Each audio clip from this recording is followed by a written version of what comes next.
guys. How's everyone doing? Hey, Lisa. Hey, Falcon. Nash Native. Meggles. Maureen Hughes. Stephanie. Joey. Cece. Ample Spark. Marie. Sea Tires. Oh, yeah. I saw they did a podcast thing together. I think I saw it on Theo Vaughn's channel. I didn't watch it, but I saw that it was posted. Zelda's in here and she's already running amok. Get out of that. Stop it. She's like a little toddler. Hey, Christy. Hey, Gina. Hey, TX317. Hold on, guys. I have to move this.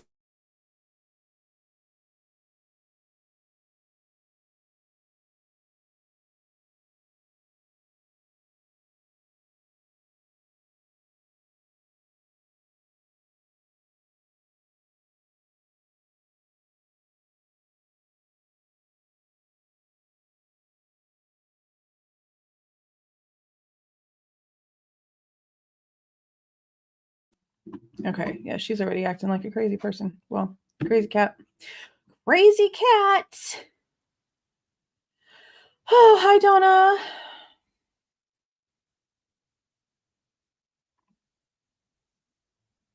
Hi, Meg. Hey, I've got something to say. Hey, Ruby. Hey, Jackie. I need to try to turn this brightness down a little bit. I feel like it's really bothering my eyeballs. Let me see. I usually leave it all the way on, but it's like really bright. Mm-hmm.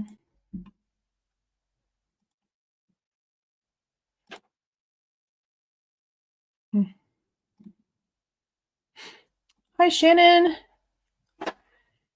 Hey, Miller Time. Yeah, chapter 2. We're gonna. You just did it again. I'm about to get the cat out of here. Give me just 1 second. I'm sorry.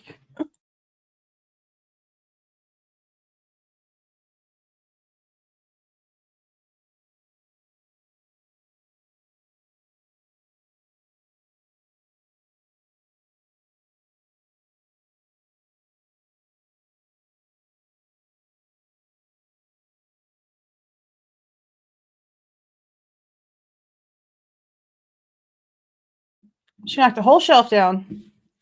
Right under my printer. Like a crazy cat. She's jumping on everything. She's wild. It was actually pretty good. We never got to this place before. And Slade got to try chicken parmesan the real way for the first time ever because I've never cooked it. It was good. Thank you. Thank you for saying that. Hey, Patricia. Hey, Woods Whisperer, JB. Big Plants, Little City. Jitsu, Danny, Suze. Yeah, we're going to try to get through the rest of the actual motions in Limine and then get to some of the other documents. I know some people were messaging me earlier saying they were having issues with the page actually showing the documents. I didn't have actually any issue today. So, guess we'll figure it out. So far, so good. Hello, Mr. Naysayer. Be real. Doc. Hey, Doc. Hey, Carolyn. Yeah, I mean, the DNA being under the fingernails is insane, but what's wild is that there's people like JLR, which some of you saw the video that I put out about that one, and then there's articles like Daily Mail UK that are lying to people. Like JLR is straight up saying on Twitter and his stuff, I don't know if he put a video out, he'd be kind of dumb to lie that hardcore because I've already proven it wrong. It's in a damn document. But he came out saying that it was Bryan's DNA underneath Maddie's fingernails, like just straight up. But I'm like, no, actually, the document says that the state actually submitted that to the grand jury because it wasn't Bryan's DNA and it was actually considered exculpatory evidence to Bryan. What's wild to me is that they're submitting the grand jury information while also stating that they're supposed to be keeping everything from the grand jury transcripts like super secret. I think we talked about this yesterday whenever we went over that one, but they're still like redacting certain things because you guys saw that we're here for the first round. When we got to that document, we all paused for a second and we were making sure that we were reading it over and over because we've already made it very clear. We're going to follow the evidence where the evidence follows and goes. And so far, it's not leading to Bryan. That's why the most of us are actually here. No, she doesn't slap me in the face. She wants to be up my butt all day long until it's time to sleep, and then she wants to be in the living room on the couch by herself because the dogs go behind a gate so that they can't go all over the house. They stay where the bedrooms are and down the hallway. But her little skinny butt, for now, can fit through the gate things. So she wants to be on my desk and around me and in the bathroom and everywhere I am all the time, in the kitchen, until it's time for sleep. Then she wants nothing to do with me. But I emailed the lady from the Daily Mail UK that wrote, let me show you this article.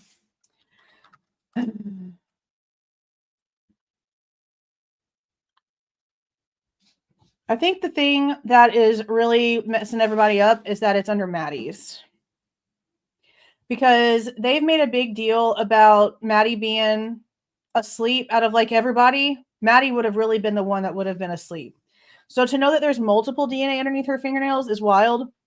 But especially since in the grand jury stuff that they were putting in there, it still says something about how it could be Maddie and Kaylee's and somebody else, or it could be Maddie's and two other unknowns. Like, even at that point, even those DNAs, they didn't bring to conclusion to finding out who the frick they belonged to.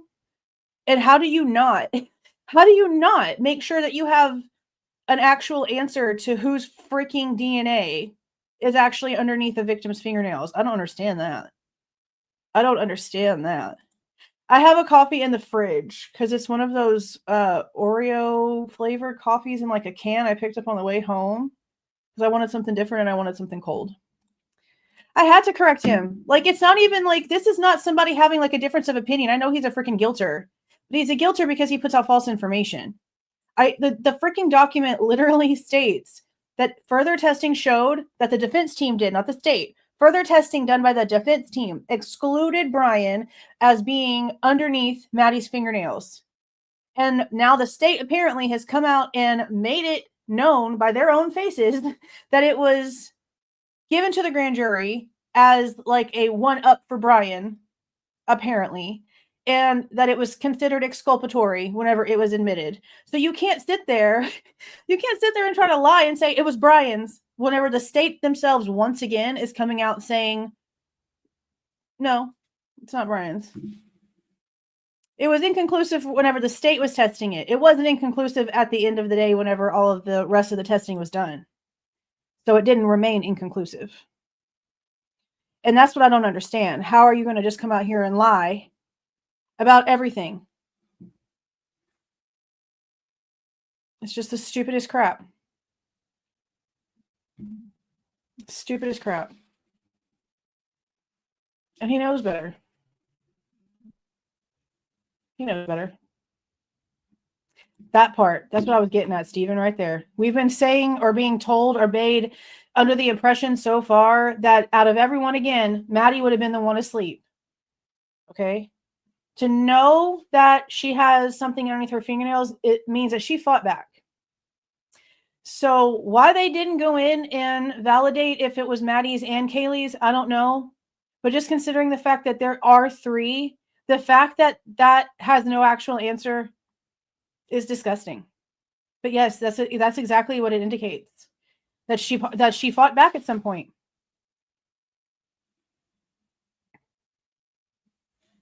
Girl, be careful because he sues himself. Be careful. It's just wild. A bunch of liars, exactly. The entire Goncalves family, Ray. The entire Goncalves family.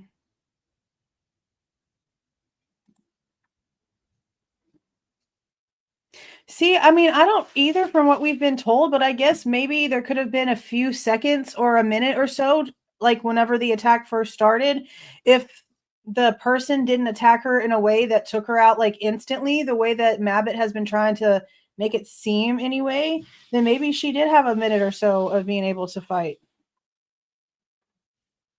See, and a lot of people really do believe that too, that K-bar really did come from like Maddie having it in defense. A lot of people think that. Yeah, I mean, the cameras 50 feet outside the house picked up an altercation, picked up a fight, picked up an argument.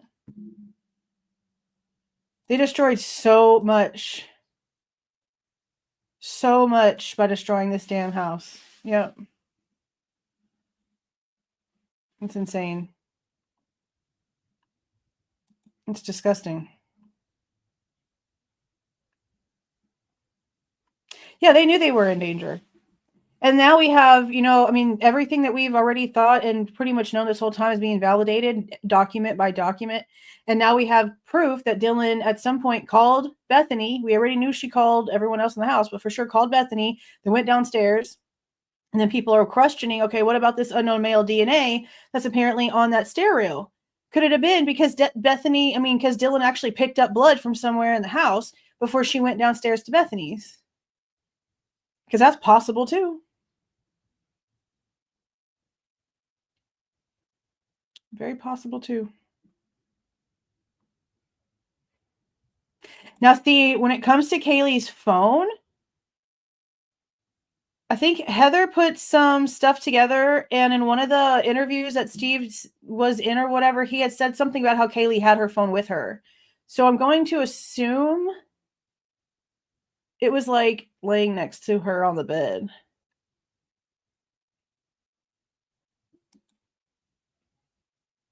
And those calls to Jack D have always been like, yeah, and she thought a firefighter. She thought she saw a firefighter. I clipped that part, but I ended up doing the JLR video, and then we had arrest finally in that Kansas City Chief freaking case, guys. Remember the Kansas City Chief fans that died in the backyard of their friend's house, and everyone was like, probably an overdose, but we didn't really know like the details and stuff. They finally arrested 2 people. Did a video about that one earlier. So I think I technically posted 3 damn things today. Because I also posted my 1,000-hour-long video of me complaining about Nancy Disgrace. Let me show you this article. Because I emailed this chick and I asked her, why are you lying? Why are you lying? So right here, she says in here that the defense indicates that the comparison to Kohberger's DNA was inconclusive, that he can neither be confirmed or eliminated as the source. But that's not true. That's not true literally at all, because the document itself, I'll just pull up the actual document. I actually posted this in the no, not this one. I posted the bushy eyebrow one in the members only folder. So members should be able to go to, no, not Disgrace. I emailed the lady who wrote this article, this Rachel Sharp chick. I emailed her and asked her why she wasn't being honest, because this isn't true. This isn't true whatsoever. I'm going to pull it up. Pretty sure this is the right one. Yeah. So right here is where it states, make it bigger. And I sent her a link in the email. I was like, in case you lost the document, you know, in case you need to reread it. It says right here, Mr. Kohberger has disclosed that through further independent laboratory testing, he is eliminated as a contributor. Okay. Here's this word right here, this big word, eliminated. Okay. Then we have this statement that whenever they had originally thought to get this grand jury indictment overturned, this is part of the argument that we didn't get to hear because it was the grand jury stuff. Okay. But apparently the state argued whenever they tried to get the grand jury indictment overturned, they argued back that the testimony was presented to the grand jury as exculpatory and in an effort to elicit favorable evidence to Mr. Kohberger. So the state themselves came out and said, this is exculpatory. It has nothing to do with the suspects. Just so you know. How can you argue this right here? I don't know. How can you argue that right there? Oh, I missed something. Welcome, Monstrosity. Monstrosity. I like that name. Welcome, welcome. And Shelly Foster. Welcome, welcome. Welcome, welcome. If you guys go to the members only community tab, there is a link that has the folder. There's going to be like 2 posts with links. The older one is going to be straight up to a document, but then I created the folder, and whenever you click on it, it's going to tell me that someone's trying to access it, and then I have to approve it. So if I don't get to it right away, it's because we're doing this, just in case you accidentally haven't noticed that yet. Just so you know. And I'm going to be putting some more stuff in there, but there's just been so freaking busy. It's just been so busy. Yeah, JLR is out of his freaking mind. Out of his mind. Out of his mind. And I put this on the post where I was telling him, no, sir, it was not Bryan freaking Kohberger's DNA underneath her fingernails. Because whenever we went through all of this part yesterday, like we were tripping for a minute because we were like, okay, what does this mean? What does this mean? Why is it said like this? Because the way that they have it redacted has it like, it's hard to understand what they're trying to say. But then we got further down and I was like, oh, if I would have just read the whole thing before reacting, then I maybe wouldn't have had a slight heart attack. Okay, it's not. But this is the part that really pisses me off. The hypothesis means an educated guess. Okay, that means that there's no conclusion, there's no answer, there's no concrete definitive. Okay, it's a hypothesis, it's a guess. So they don't know if it's Maddie's and Kaylee's and one other person or if it's Maddie's and two unrelated people. Why would you not know that? This should be what everyone's pissed about. We already know that there's like a slim to nothing chance that they're going to be able to actually prove anything when it comes to Bryan at this point. The state has already said that they're not going to deal with the defense trying to like pull any sort of secrets or pull anything out their butts or do anything crazy. Okay. Well, the state can't do that either. There's no trial by surprise. So if they haven't presented something by now that's going to actually prove something, don't expect no damn revelation because by now it's known. By now it's known. Now they could just be both doing like an incredibly immaculate job at arguing everything else while completely ignoring something so blatant. But honestly, they're not, neither side's that great. So I highly, highly doubt it. And with all of the evidence in here, there wouldn't be all these people trying to go to bat for this dude. Like we saw in the documents that we went over last night. Cy has not gone anywhere. All those channels, those little bitty channels that were trying to say that Cy done jetted out because he's seen the rest of the discovery and now he's gone, blah, blah, blah. That has not happened. He is still, as of these damn documents, it just came out on the 24th of freaking February on the case. Now we have a whole nother lawyer that's a DNA specialist coming in specially from a whole nother state because this isn't right. Okay, they're fighting this. They're not going to have all these people, in my opinion, come in and do all this extra crazy stuff if there's something in there that could ruin this and blow it all the way up and make it all for nothing. That's just my personal opinion. My personal opinion. Okay, so we're going to go ahead and get started. Hold on. As you can see, we already have new stuff. We already have new stuff. They have just been like piling them on. That's why we're going to have to do this a couple of hours every night until we've gotten them all. So we're going to go ahead and open up. I believe we went through, we did the bushy eyebrow one first. That was wild. Then we went back up to these and did through Ryland Nolan. And then we did the 404 evidence that they don't want anything that's not already submitted in there. I think this is the one that we stopped at. About the Amazon click activity evidence. Okay, yeah, I think this is right. Now, one thing that we did find out in yesterday's live going through, I think the vague and undisclosed expert testimony one, this one right here, that instead of there being some sort of like actual Amazon expert for a portion of whatever, they're going to have a Fed take over this guy right here. So for this Amazon click stuff that we're about to go over, they're going to have this federal agent, Michael Douglas, come in and be like the Amazon expert. And they're not giving them any explanation for why. The state intends to use Agent Douglas as an Amazon expert without any explanation instead of an actual Amazon expert, which is odd to me. Why are you doing that instead of having somebody actually from Amazon do it? I don't know. I feel like it's just a way for them to like put a Fed in anywhere they possibly can to try to keep cleaning up their mess. But I mean, it's wild. Yeah, it is wild that there's freaking Amazon experts because, again, I don't give a damn about what somebody clicked on. I don't give a damn about what somebody hovered their mouse over. I don't care about what somebody put in their cart and then took back out. Honestly, I wouldn't even care if he actually had a K-bar on his inventory list, because if they can't put him at the scene, if there's literal proof that he was somewhere else completely, then none of it matters. None of it matters. I mean, they've got to try to put him in where they can, though, right? Because what else are we hearing from yesterday? That's Agent Balance that's been doing most of every freaking thing here, literally instructing Payne and Mallory and who knows who freaking else over at MPD exactly what to do. He hasn't written no report, no opinion, no analysis. He's got nothing turned in besides like the PowerPoint draft and like some email thing. I'm just like, what? Like, who decided this is how this was going to go? Just insane. This is a good question. So Dylan and Bethany slept the whole night with the front door open. Well, they're trying to say the front and the back, honestly. And we're getting more like the back door thing from like the Goncalves talking to Daniel over on Drunk Turkey and a couple other things that like have come out from that side. But the front door situation, from what I can remember, really just came from like rumors of that neighbor, like the first day coming out and saying that they were walking around between like 8:45 and 9 o'clock and the front door was wide open.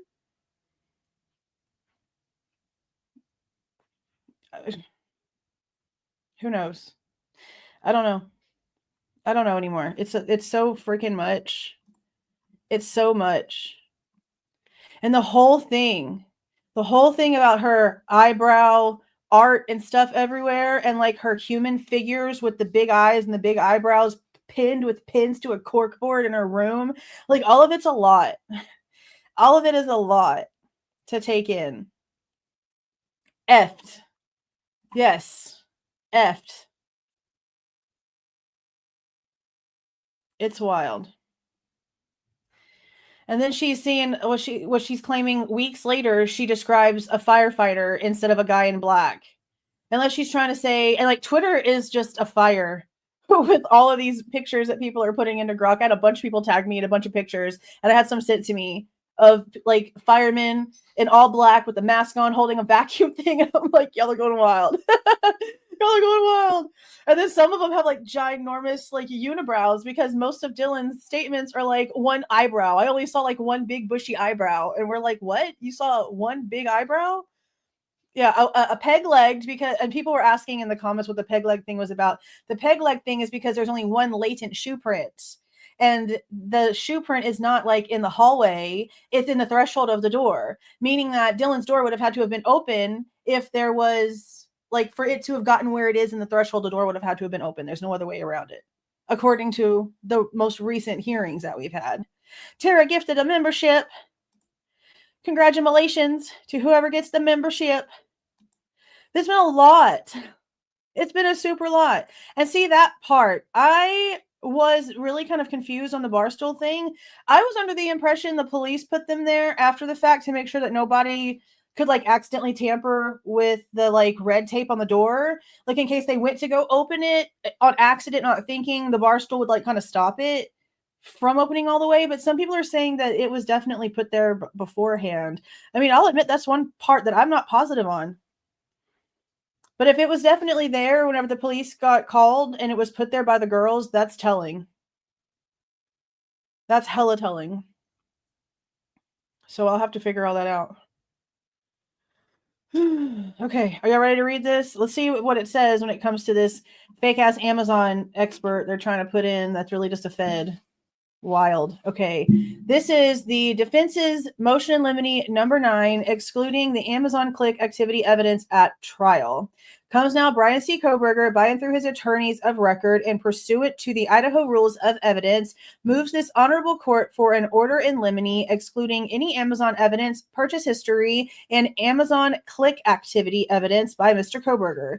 More specifically, the defense asserts that with the limited disclosures made by the state, lack of raw data, lack of complete data, lack of disclosure of opinion, expert opinion, lack of explanation of Amazon click activity, or any analysis related thereto amounts to cherry-picked limited data that does not show a full picture compared to warrants that requested extensive data. The state's refining of all the Amazon history and Amazon click activity is out of context, incomplete, and unfairly prejudicial, thus making it inadmissible. Incomplete, irrelevant, and unfairly prejudicial evidence is barred by Rules 106, 401, 0203, 702, and 703 of the Idaho Rules of Evidence and pursuant to the 6th, 8th, and 14th Amendments to the United States Constitution and Sections 13 of Article 1 of the Constitution of the State of Idaho. This motion should be read in conjunction with motion in limine number 2, excluding expert Shane Cox and any other expert that state intends to use regarding all Amazon evidence. Introduction. The state disclosed Shane Cox as an expert who will testify about Mr. Kohberger's Amazon account activity on that account, which includes logins and Amazon click activity. The state wants to use specific narrow dates. The state has not defined Amazon click activity in any reports or expert disclosures, nor provided any opinions or analysis related to the limited data it has produced. Let me see if I can make this bigger for y'all a little bit. Okay. The data produced is extremely narrow when compared to the more inclusive and broad warrants and subpoenas. Even in the face of the court telling the state that its job was not done with its expert disclosures, nothing was produced in the state's rebuttal expert disclosure to further clarify the underlying data, analysis, and opinions it intends to offer regarding anything Amazon related. So they have nothing. They asked for like a broad, very in-depth amount of information, and they've got like really nothing in return. I'm pretty sure that's the same kind of stuff that we learned yesterday whenever they talked about the Amazon Fed. Because Mr. Kohberger is placed in a position of guessing what the state's intentions are, he has consulted with expert David Howell to attempt preparation. And there's a footnote that says motion in limine number 9, exhibit number 1 is Mr. Howell's resume. So it's an exhibit that we can't see. Mr. Kohberger has learned the limit disclosure leaves him unprepared to confront this evidence.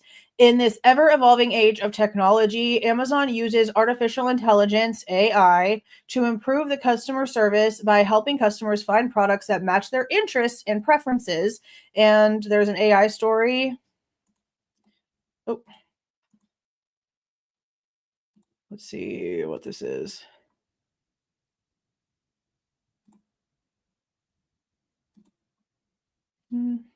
So it goes to this, and it's just about the foundation of your generative AI innovation when it comes to AI shopping. It's basically just Amazon giving information about their scary ass AI. Amazon's AI-driven systems does not just reflect searches, it actively shapes user behavior through recommendations, paid advertisements, and algorithmic reinforcement. Amazon's use of AI began well before 2022. Often with searching for something on Amazon, the end of the pathway does not tell the beginning of the pathway. This is because AI is continuously gathering information about the customer's interests and preferences and making suggestions along the way. Customer in the context of a household sharing an Amazon account is all members of the family sharing the account. In other words, the purchases, searches, and machine learning ML impact all of the users of the household Amazon account. Amazon's recommendation system, powered by AI and ML, significantly influences what users see and click on. In 2022, Amazon AI-driven system did not passively reflect user searches, but actively guided purchasing behavior based on predictive models. This means that a user's browsing and purchase history may not necessarily reflect deliberate intent, but could have been shaped by Amazon's algorithm. Put a 1 in the chat if you've just barely been thinking about something, or maybe even just verbalized it to somebody either on the phone or in person and never actually searched something, and then all of a sudden you're getting ads for it and it's showing up everywhere. I'm gonna wait because this is like every single day for me. Hey, Victorine, like every day, no matter what it is, I could literally just be thinking about it. Look, they're listening to us right now. Yes, see, listening right now. Thank you, Precious, for the 1 gifted membership. That's very sweet. Thank you. Congratulations to whoever gets it. Yes, it's freaking creepy. It's freaking creepy. There aren't enough ones. Yeah, we're all going to get stuff about Amazon later. No, for real. It's scary. Like, literally, I just think about stuff. And then now I'm getting an ad for it on YouTube. Is it because I wear my headphones and somehow it's like soaking up my thoughts? Like, how does that work? It's really scary. Omni-channel shopping extends beyond a single device. A user's Amazon activity spans across phones, tablets, laptops, desktops, and even smart home devices, all tracked and synchronized by Amazon. Shared household devices further complicate attribution as multiple users contribute to search history, ad targeting, and recommendation patterns. Devices, for example, smartphones, computers, tablets, the Fire Stick, that people watch TV on, talk to one another and learn from each other. Alexa, that's another one. For example, ads that pop up on Facebook and YouTube can be influenced by what you searched for elsewhere. Yes, it can. That's all connected. And like people sometimes will complain about the commercials that they get. The commercials that you get are not based on the person that you're watching or anything that I've done at all. The commercials that you get are based on your searches. So if you don't like the commercials that you're getting, you can only blame yourself. Yeah, on YouTube, for sure. It's ridiculous. Because my kid plays video games all the time. So I'll get ads for the most stupid video games. And then he's into anime. So I get anime ads for Crunchyroll and all kind of stuff. And I'm like, you can tell who runs the house. It's all a bunch of games. I know. I've said it 1,000 times. It's all very, very, very, very, very scary. Yep, I have Roku. Yep, we have Roku. It can hear everything. It can hear everything. Hey, Mads. Super wild.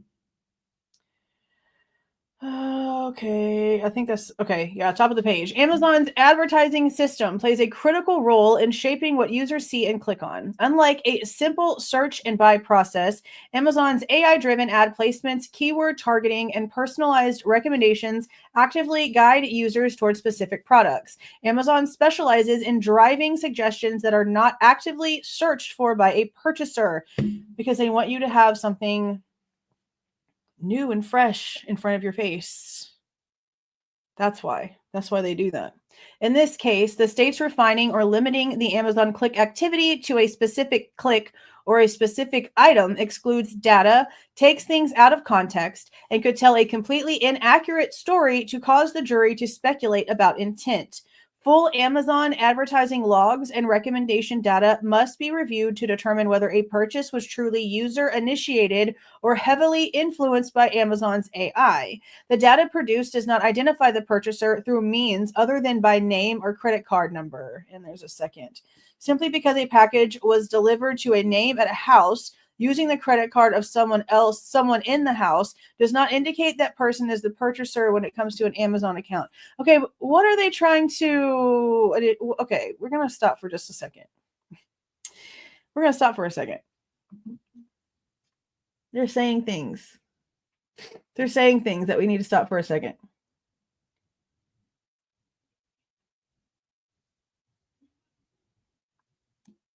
This part right here bothers me. This part right here bothers me because I'm not going to buy something just because I get a freaking ad. Like, it could be user initiated or heavily influenced. It doesn't matter. At the end of the day, I'm still going to make that choice. And so if it's bought, it's bought. It doesn't really matter. So that whole thing about, oh, it's AI's fault if somebody buys something, I don't play that game. I don't play that game. Okay. Then this part's interesting that they're mentioning this. Why are they mentioning it like this? The data produced does not identify the purchaser through means other than by name or credit card. And then it's talking about simply because a package is delivered to a name at a house using a credit card of someone in that house does not indicate that person is the purchaser when it comes to an Amazon account. And remember the warrant that we have for, is it USPS? Is it USPS or UPS? Because I always found that one strange because the suspect lived in Pullman, but they were looking for, I believe, a delivery that took place in Moscow.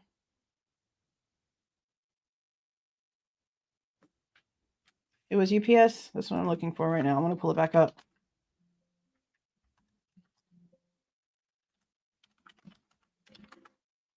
It was UPS. Okay. I don't know if this is going to is this going to show everything?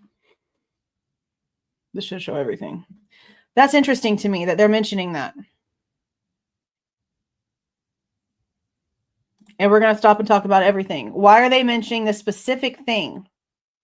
Simply because a package is delivered to a name at a house, using the credit card of someone in that house does not indicate the person is the purchaser when it comes to an Amazon account. Okay, but somebody would still have to have your freaking Amazon password to be able to access the Amazon account that would have your name and address and credit card number on it. So why are they mentioning that very specific thing?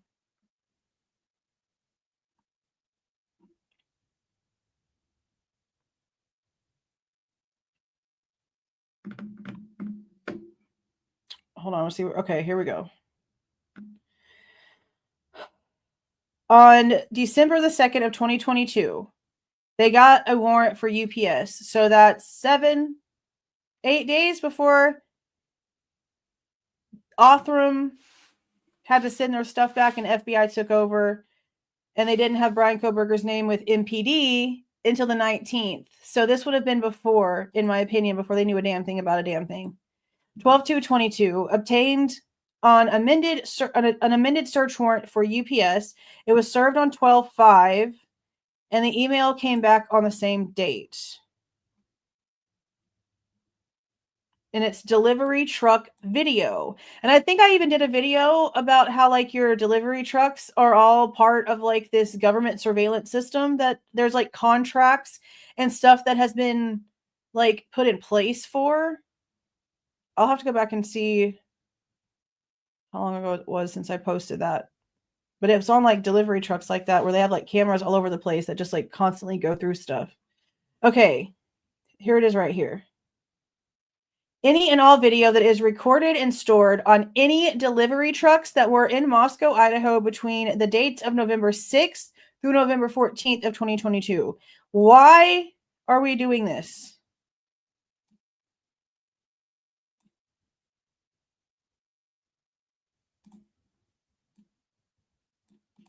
Like, I don't understand why we're doing this. Because see, since this was before they knew anything about Bryan Kohberger, what in Moscow were they looking for? Because this is not like the actual like post office. This is United Parcel Service, not the United States Postal Service. So to me, it's like they knew that something was getting delivered by UPS. What was it? It got delivered in Moscow. Whatever it was got delivered in Moscow. That's what they're looking for. But then again, maybe not. Maybe they're looking for something that I'm just not really quite understanding, because they would know exactly which freaking truck would have delivered whatever it was that they were looking for. So it wouldn't be any and all video from every single truck ever. Unless they were just trying. See, I wonder if some of the surveillance footage about the cars are going to be like random white cars driving around random ass places that they get from delivery trucks.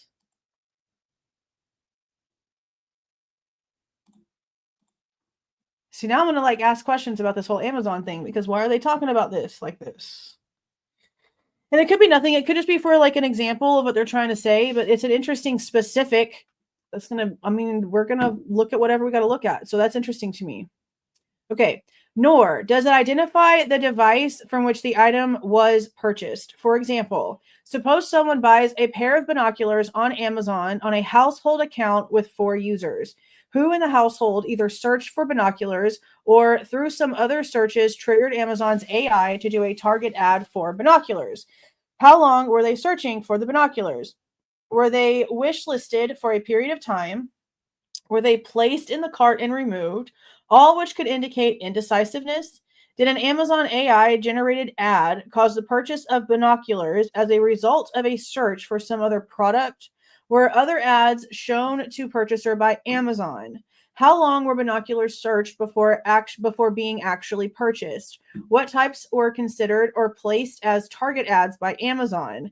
Were other purchases made around the same time that provided context? Other purchases made around the same time can provide context to the intent of the purchaser. In our example, the shopper also purchased a sleeping bag, a tent, a cook stove, long johns, and a safety vest for an upcoming hunting trip. And now, again, that's just an example. Some people are going to do like they did with the clothes in the bag whenever it was talking about the Davis case and not this case, and they're going to think it's this case, and they're going to go cray-cray, and they're going to spread a bunch of crap that's not true. So let's not do that. Let's keep in mind that this example of binoculars is just an example and not having anything to do with the case. Compare the possibility that the purchaser instead bought rope, night vision goggles, zip ties, duct tape, a tarp, and a stun gun. These combined purchases would show a completely different intent. Yeah, I imagine so.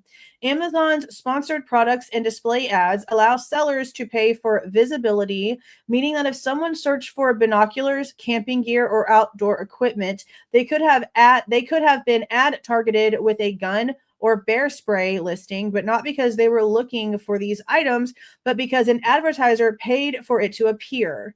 Sellers using Amazon as a platform to sell specifically choose terms to prompt ads, and those terms may be completely unrelated to the item they are selling.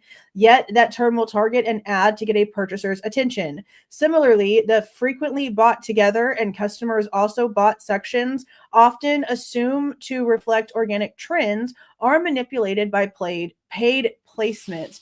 So basically, they're saying that even if there is some sort of click activity or something about a K bar, it doesn't really matter, honestly, because he has other stuff. Like we already have seen from the inventory list from Pennsylvania.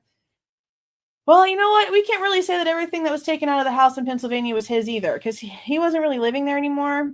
Like apparently he had a Glock next to his bed, according to the documents that we've gotten recently, where they were talking about him being in the black hoodie and not his underwear. Disgrace. I don't know why. Disgrace is having fantasies about Kohberger in his underwear in the middle of the night, when in reality he was in clothes, including a freaking whole black hoodie. Like it's a bit odd. She keeps he was in his underwear. No, Miss Ma'am. Calm down. This is insane though, that they're probably going to end up trying to say that because he clicked on one or looked at it at some point in time, or was maybe like shown it as an ad because of other things like this that he maybe has bought, or that maybe somebody in the house like his dad has bought, then that's going to be an issue. And again, clicks are not purchases. And it really doesn't mean anything. If he didn't buy the actual weapon, I don't want to hear about it. Like, if there's no proof that one was purchased, then there's no reason to be talking about this at all. Like, at all. But the simple fact that they keep going back to this, like, I don't know, my brain just keeps going back to the whole, simply because a package is delivered to a name at a house using the credit card of someone in that house does not mean that person is the purchaser when it comes to an Amazon account. See, I could be like, oh, well, did somebody buy something for somebody? But it still doesn't lead to Pullman, because that's not where they were looking. So is something getting delivered to King Road? And this is going to like make me ask so many questions. This is bringing me back to all those questions that I originally had about that stupid warrant. We've never heard them talk about that in court, have we? Have they ever talked about the UPS warrant in court? I don't think they have.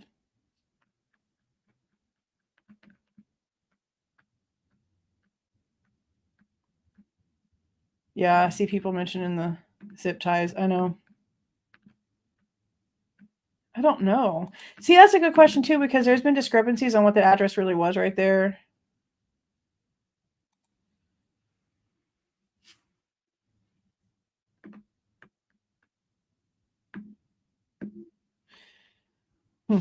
Okay. The discovery produced related to all Amazon data and the click activity in this case is extremely limited and therefore unconstitutionally incomplete, out of context, and inadmissible. Argument. Mr. Kohberger believes that the state intends to use Amazon evidence to prove elements of its case. To allow such in the face of the explanation above and the failure to disclose would be unconstitutional and in violation of the rules of evidence. Rule 106 guards against introduction of incomplete evidence.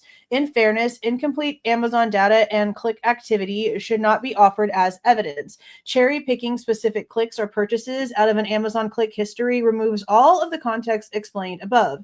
Idaho Rule of Evidence 106 identifies the confines of the completeness doctrine. If a party introduces all or part of a writing or recorded statement, an adverse party may require the introduction at the time of any other part or any other writing or recorded statement that in fairness ought to be considered at the same time.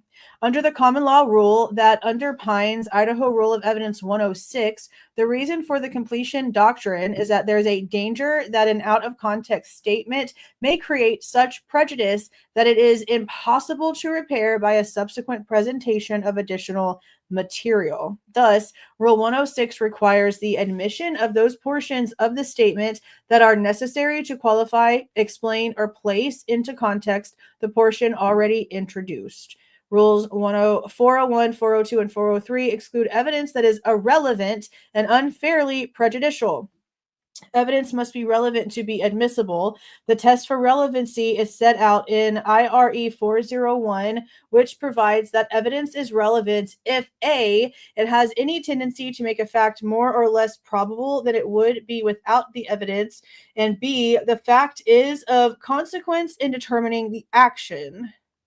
IRE 401, and it also states to see Sheldon versus State from 2008. IRE 402 instructs that relevant evidence is admissible unless these rules or other rules applicable in the courts of this state provide otherwise. Irrelevant evidence is not admissible. As noted above, IRE 401 provides the test of relevancy for relevancy. Under IRE 403, this court may exclude evidence if its probative value is substantially outweighed by a danger of one or more of the following: unfair prejudice, confusing the issues, misleading the jury, undue delay, wasting time, or needlessly presenting cumulative evidence. IRE 403. This rule requires the court to balance the probative value of the evidence against the danger that the evidence may be unfairly prejudicial. See also IRE 403. These rules control what is relevant. Conclusion. For the reasons addressed above, Mr. Kohberger specifically requests this court grant his motion in limine to exclude any Amazon and Amazon click activity evidence because it is improperly isolated, out of context, does not take into account advertising influence and omni-channel factors. Mr. Kohberger intends to offer expert testimony of David Howell at the motion hearing on April 9th of 2024. Yeah, we only have about a month. We only have about a month before we have some sort of hearing. That should be interesting.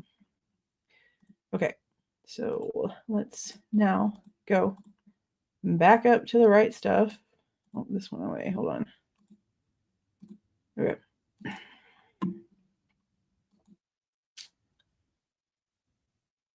$2025. Okay. Okay, so we had this vague and undisclosed expert testimony one, but now they have number 10, and it's like specifically for middlemen. Specifically for middlemen. So let's see what this one says. Motion in limine number 10. Improper expert opinion testimony middleman. Comes now Bryan C. Kohberger by and through his attorneys of record and hereby moves the court for an order excluding improperly expert testimony. Probably should say improper expert testimony. Whatever. David Middleman. Allowing improper expert testimony violates Mr. Kohberger's federal and state constitutional rights to due process, a fair trial, effective assistance of counsel, and confrontation of witnesses. This motion is based on the 5th, 6th, and 14th Amendments to the United States Constitution, Article 1, Section 13 of the Idaho Constitution, Idaho Criminal Rule 16, and Idaho Rules of Evidence 102, 104, 701, 02, and 03. The requested exclusions are made to secure fairness in administration, to the end the truth may be ascertained and proceedings justly determined. Further, the above requested matters are ripe for consideration by the court pursuant to IRE 104 based on the existence of issues that involve preliminary questions of admissibility. On February 17th of 2025, the prosecution submitted the disclosure for rebuttal witness David Middleman of Othram Labs. So this is coming from the state. In this disclosure, Middleman offers multiple opinions as to the quality of the work done by Othram Labs in generating a SNP profile and for starting the IgG search for relatives of the SNP profile. In addition to these opinions, Middleman offered multiple objectionable opinions that fall outside of the proper role of an expert and are highly speculative. I wonder what he said. Middleman should be excluded as a witness based on failure to disclose in a timely fashion and due process. As set forth in Limine motion to exclude IgG, which is number 11, Mr. Middleman and his proposed testimony were disclosed for the first time on February 17th of 2025. Did we know that already? Did we know that they hadn't heard from Othram until freaking February? That's wild. Mr. Kohberger incorporates by reference the facts and arguments presented in that motion. Due to the later discovery and the motion to exclude IgG altogether, Middleman is no longer a rebuttal witness, and his untimely disclosure puts Mr. Kohberger at a significant evidentiary disadvantage, and his testimony, along with the rest of the IgG evidence, must be excluded. Middleman offers opinions that must exclude because they are highly speculative. The state offers the following opinions. Middleman will testify that the collection of DNA evidence from the crime scene, the development of an STR profile, and its entry into CODIS all took place before Othram's involvement in the case. With an STR profile already in CODIS, identifying the suspect was ultimately a matter of time. Othram was engaged to build a SNP profile and perform forensic genetic genealogy to accelerate the investigative process. While this approach expedited the identification, it did not change the inevitable outcome. The suspect would have been identified regardless. The FBI's role may have further accelerated the work Othram had already begun, but Othram was on track to reach the same conclusion. This is evident from the preliminary, incomplete report Othram provided after being asked to stop its efforts. In this case, additional reference testing was also going to lead to the identification of Mr. Kohberger, regardless of which agency completed the process or when it occurred.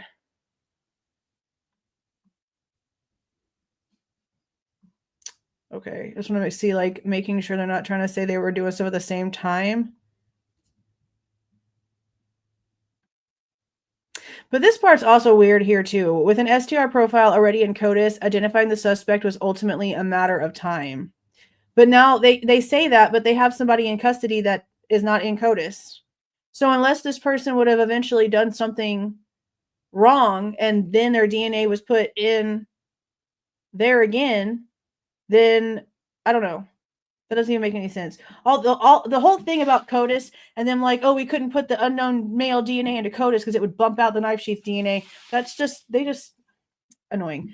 All of the above opinions are improper because they are highly speculative. An expert opinion that merely suggests possibilities, not probabilities, would only invite conjecture and may be properly excluded. Middleman's disclosure states no facts to support this opinion. These opinions appear to be Middleman's beliefs in DNA testing rather than a reasoned expert opinion based on facts. Admission of these opinions would invite conjecture and should be excluded. The first opinion seems to assume that at some point in time, Mr. Kohberger's DNA would be entered into CODIS. Yeah, that's what I just said. The only way into CODIS is via the commission or conviction of a felony. This assumption is improper and would mislead the jury and would create cross-examination on this issue that would take an undue consumption of time. Not only are the opinions above highly speculative as to what would have occurred rather than what did occur, they are irrelevant. The opinions do nothing but prove guilt or innocence, the opinions do nothing to prove guilt or innocence and seemed geared to simply promote the technology of DNA testing. While this goal is not improper, the means is. As the disclosure sets forth, Middleman will testify about his lab, their processes, and their quality systems. The speculative opinions add nothing other than confusion and will result in an undue consumption of time. Yeah, they're not wrong in saying that if he just sits there and says, well, just because we stop doesn't mean anything, the science would have proved it anyway, it doesn't even really matter. That's a very unbiased way of giving testimony. I understand exactly where they're coming from with that part of it. This testimony must be prohibited pursuant to Idaho rules of evidence and Mr. Kohberger's federal and state constitutional rights of a fair trial, confrontation, and due process. Conclusion: a fair trial is mandated by Mr. Kohberger's federal and state constitutional rights to due process, a fair trial, effective assistance of counsel in confrontation of witnesses, improper speculative expert testimony must be excluded. So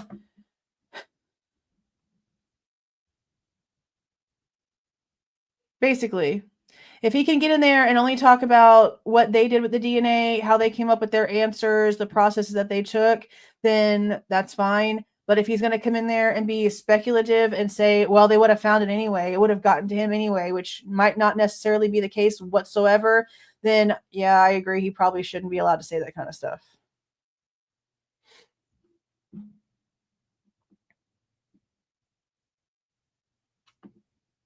Yeah.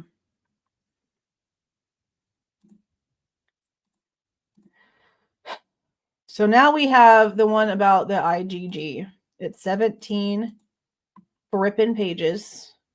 Now, this is the one from the defense, and they've already filed a motion to suppress the IgG evidence. I don't know how much different their argument can be in a motion of limine. I feel like it'd be the exact same argument. That's just my opinion. But then we also have, I believe we had one for the state as well. Let's see. Yep, we do. We have one for the state as well. So, what we're going to do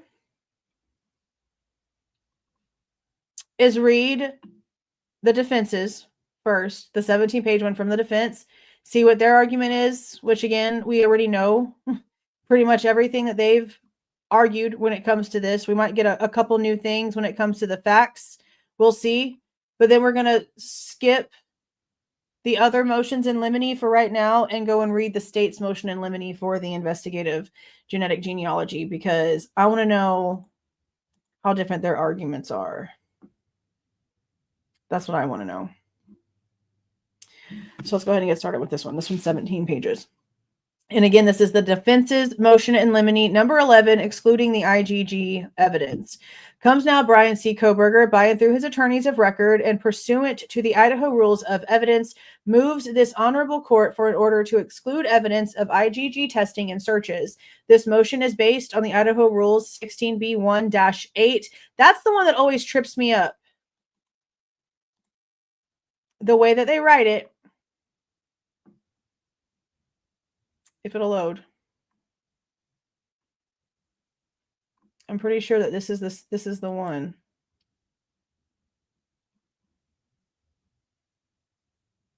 Yeah.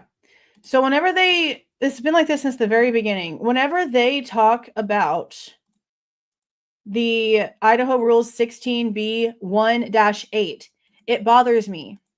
Because number 2 in that 1-8 is a statement of a co-defendant.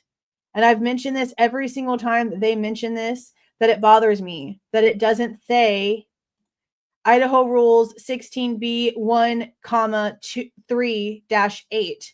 They're leaving in this thing about the statement of a co-defendant. That's why it's bugged me. It's bugged me forever.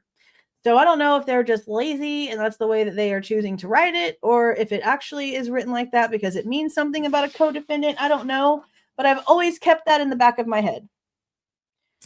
Because to me, the way they write citations and stuff matters. Or at least I was always taught in school that it mattered, the way that you wrote your citations for what you were talking about and the way that you put your rules in there, that it mattered. So I don't know. Anyway. This motion is based on the Idaho rules of 16B1-8 in that presentation of such evidence would violate Mr. Kohberger's state and federal constitutional rights to a fair trial under the 5th and 14th Amendments and his right to confront the evidence against him and to have competent counsel under the 6th Amendment. Relevant facts. A knife sheath that was recovered at 1122 King Road, Moscow, Idaho on November 13th of 2022. The sheath was tested using standard DNA STR methods by the ISP lab. This profile was uploaded to the CODIS DNA database and resulted in no hits to known offenders. The Moscow Police Department, with the assistance of the Idaho State Forensics Lab, transferred extracted DNA from Q1.1 to Othram Labs located in Texas on November 22nd of 2022 on 11/22. Othram promised to preserve all of its work in this case in the engagement agreement and proceeded to test the Q1.1 DNA using SNP single nucleotide polymorphism techniques. Othram generated a profile using SNP and began building a family tree for Q1.1, looking for the closest relatives of the sample in commercial databases that allow law enforcement searches, GEDmatch Pro and Family Tree DNA. On December 10th of 2022, Othram was asked to cease work on the case by the prosecutors, despite the fact that their genealogy investigation was incomplete. And there's an exhibit, which is the Othram report dated December 16th of 2022. And of course, the exhibits are all sealed. Othram reported that they had identified a number of close relations to the knife sheath via searches of Family Tree DNA and GEDmatch Pro and suggested obtaining DNA samples from the 3 individuals to further their investigation. Yeah, because remember we were originally told that the genealogy was a very small family, a very small and specific family tree that was given to Moscow PD. But that was only half true because that very small and specific family tree handed to MPD was from Othram. The feds handed them Kohberger's straight up name. So it's true, but it's not true at the same time because that wasn't where the fully complete information apparently did come from. Okay, in an email directing the stop work. Oh, everyone's going to yawn now. Everyone's going to yawn now. Damn. Okay, in an email directing the stop work, lab manager Matthew Gammett directed Othram to preserve the whole genome profile that you have generated on this case, any remaining DNA extract, any data generated on this case, and any other records Othram has on this case, and anything else laid out in the state contract with Idaho until the Moscow PD and the Latell County POA communicate that such information does not need to be obtained by Othram Labs. And there is a second exhibit that was filed. After Mr. Kohberger was charged, he swiftly requested discovery relating to the IgG testing and the family tree building that led to his arrest. And it is in the defendant's 3rd supplemental request for discovery from May of 2023. Mr. Kohberger laid out the rationale for his request in this 3rd motion to compel in a series of affidavits filed June 22nd of 23. The state filed a motion for protective order June 16th of 23 in advance of Mr. Kohberger's motion to compel. So does that mean that they filed the protective order knowing that he was about to file something else that would have maybe they would have had to give him the information over if they hadn't filed the protective order? Is that how that works?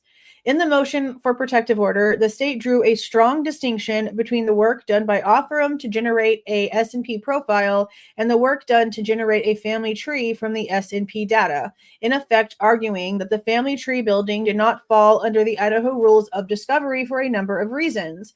However, in this motion and during argument on the motion, the state conceded that the testing done by Othram to generate the SNP data fell under ICR 16B5 and stated The private laboratory developed the S&P profile from the DNA on the K-bar knife sheath.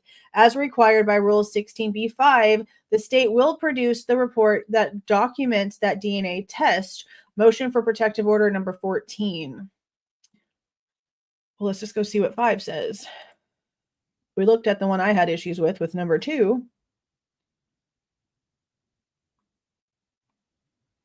That's the statement of defendant. Okay.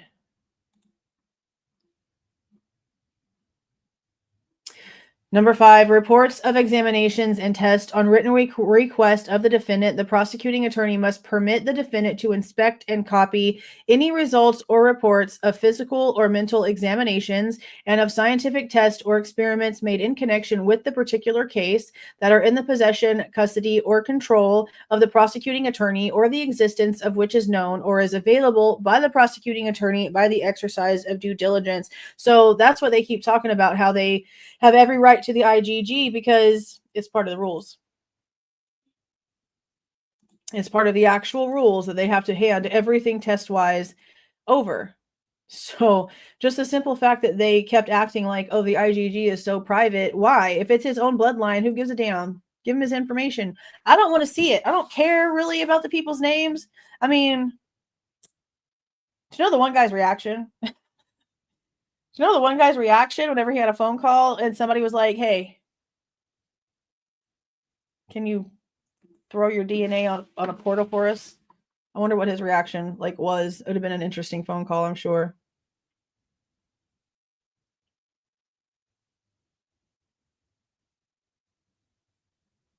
Okay.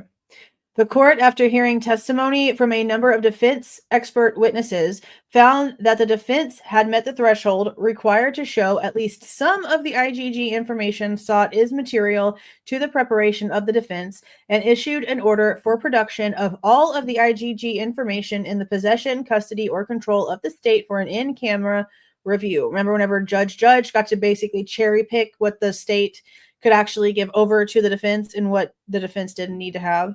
On November 30th of 23, the state provided materials to the court for review, along with a table of items. The items listed included FBI materials, ISP emails, Othram emails and documents, shipment of DNA profile documents, and ISP Othram contracts, which is exhibit number 3. The court ordered release of the majority of the materials, with the exception of the genetic contract documents of the MOU between the ISP, Moscow PD, LA County POA, and Othram, and this was sealed on December 29th of 23. After review of these materials, Mr. Kohberger requested additional discovery materials in his 15th supplemental request relating to the work done by Othram and the FBI, and that is exhibit number 4. He sought materials to encompass essentially all of the materials that are normally produced along with lab reports for scientific testing. The state objected, and Mr. Kohberger filed his 5th motion to compel on April 15th of 24.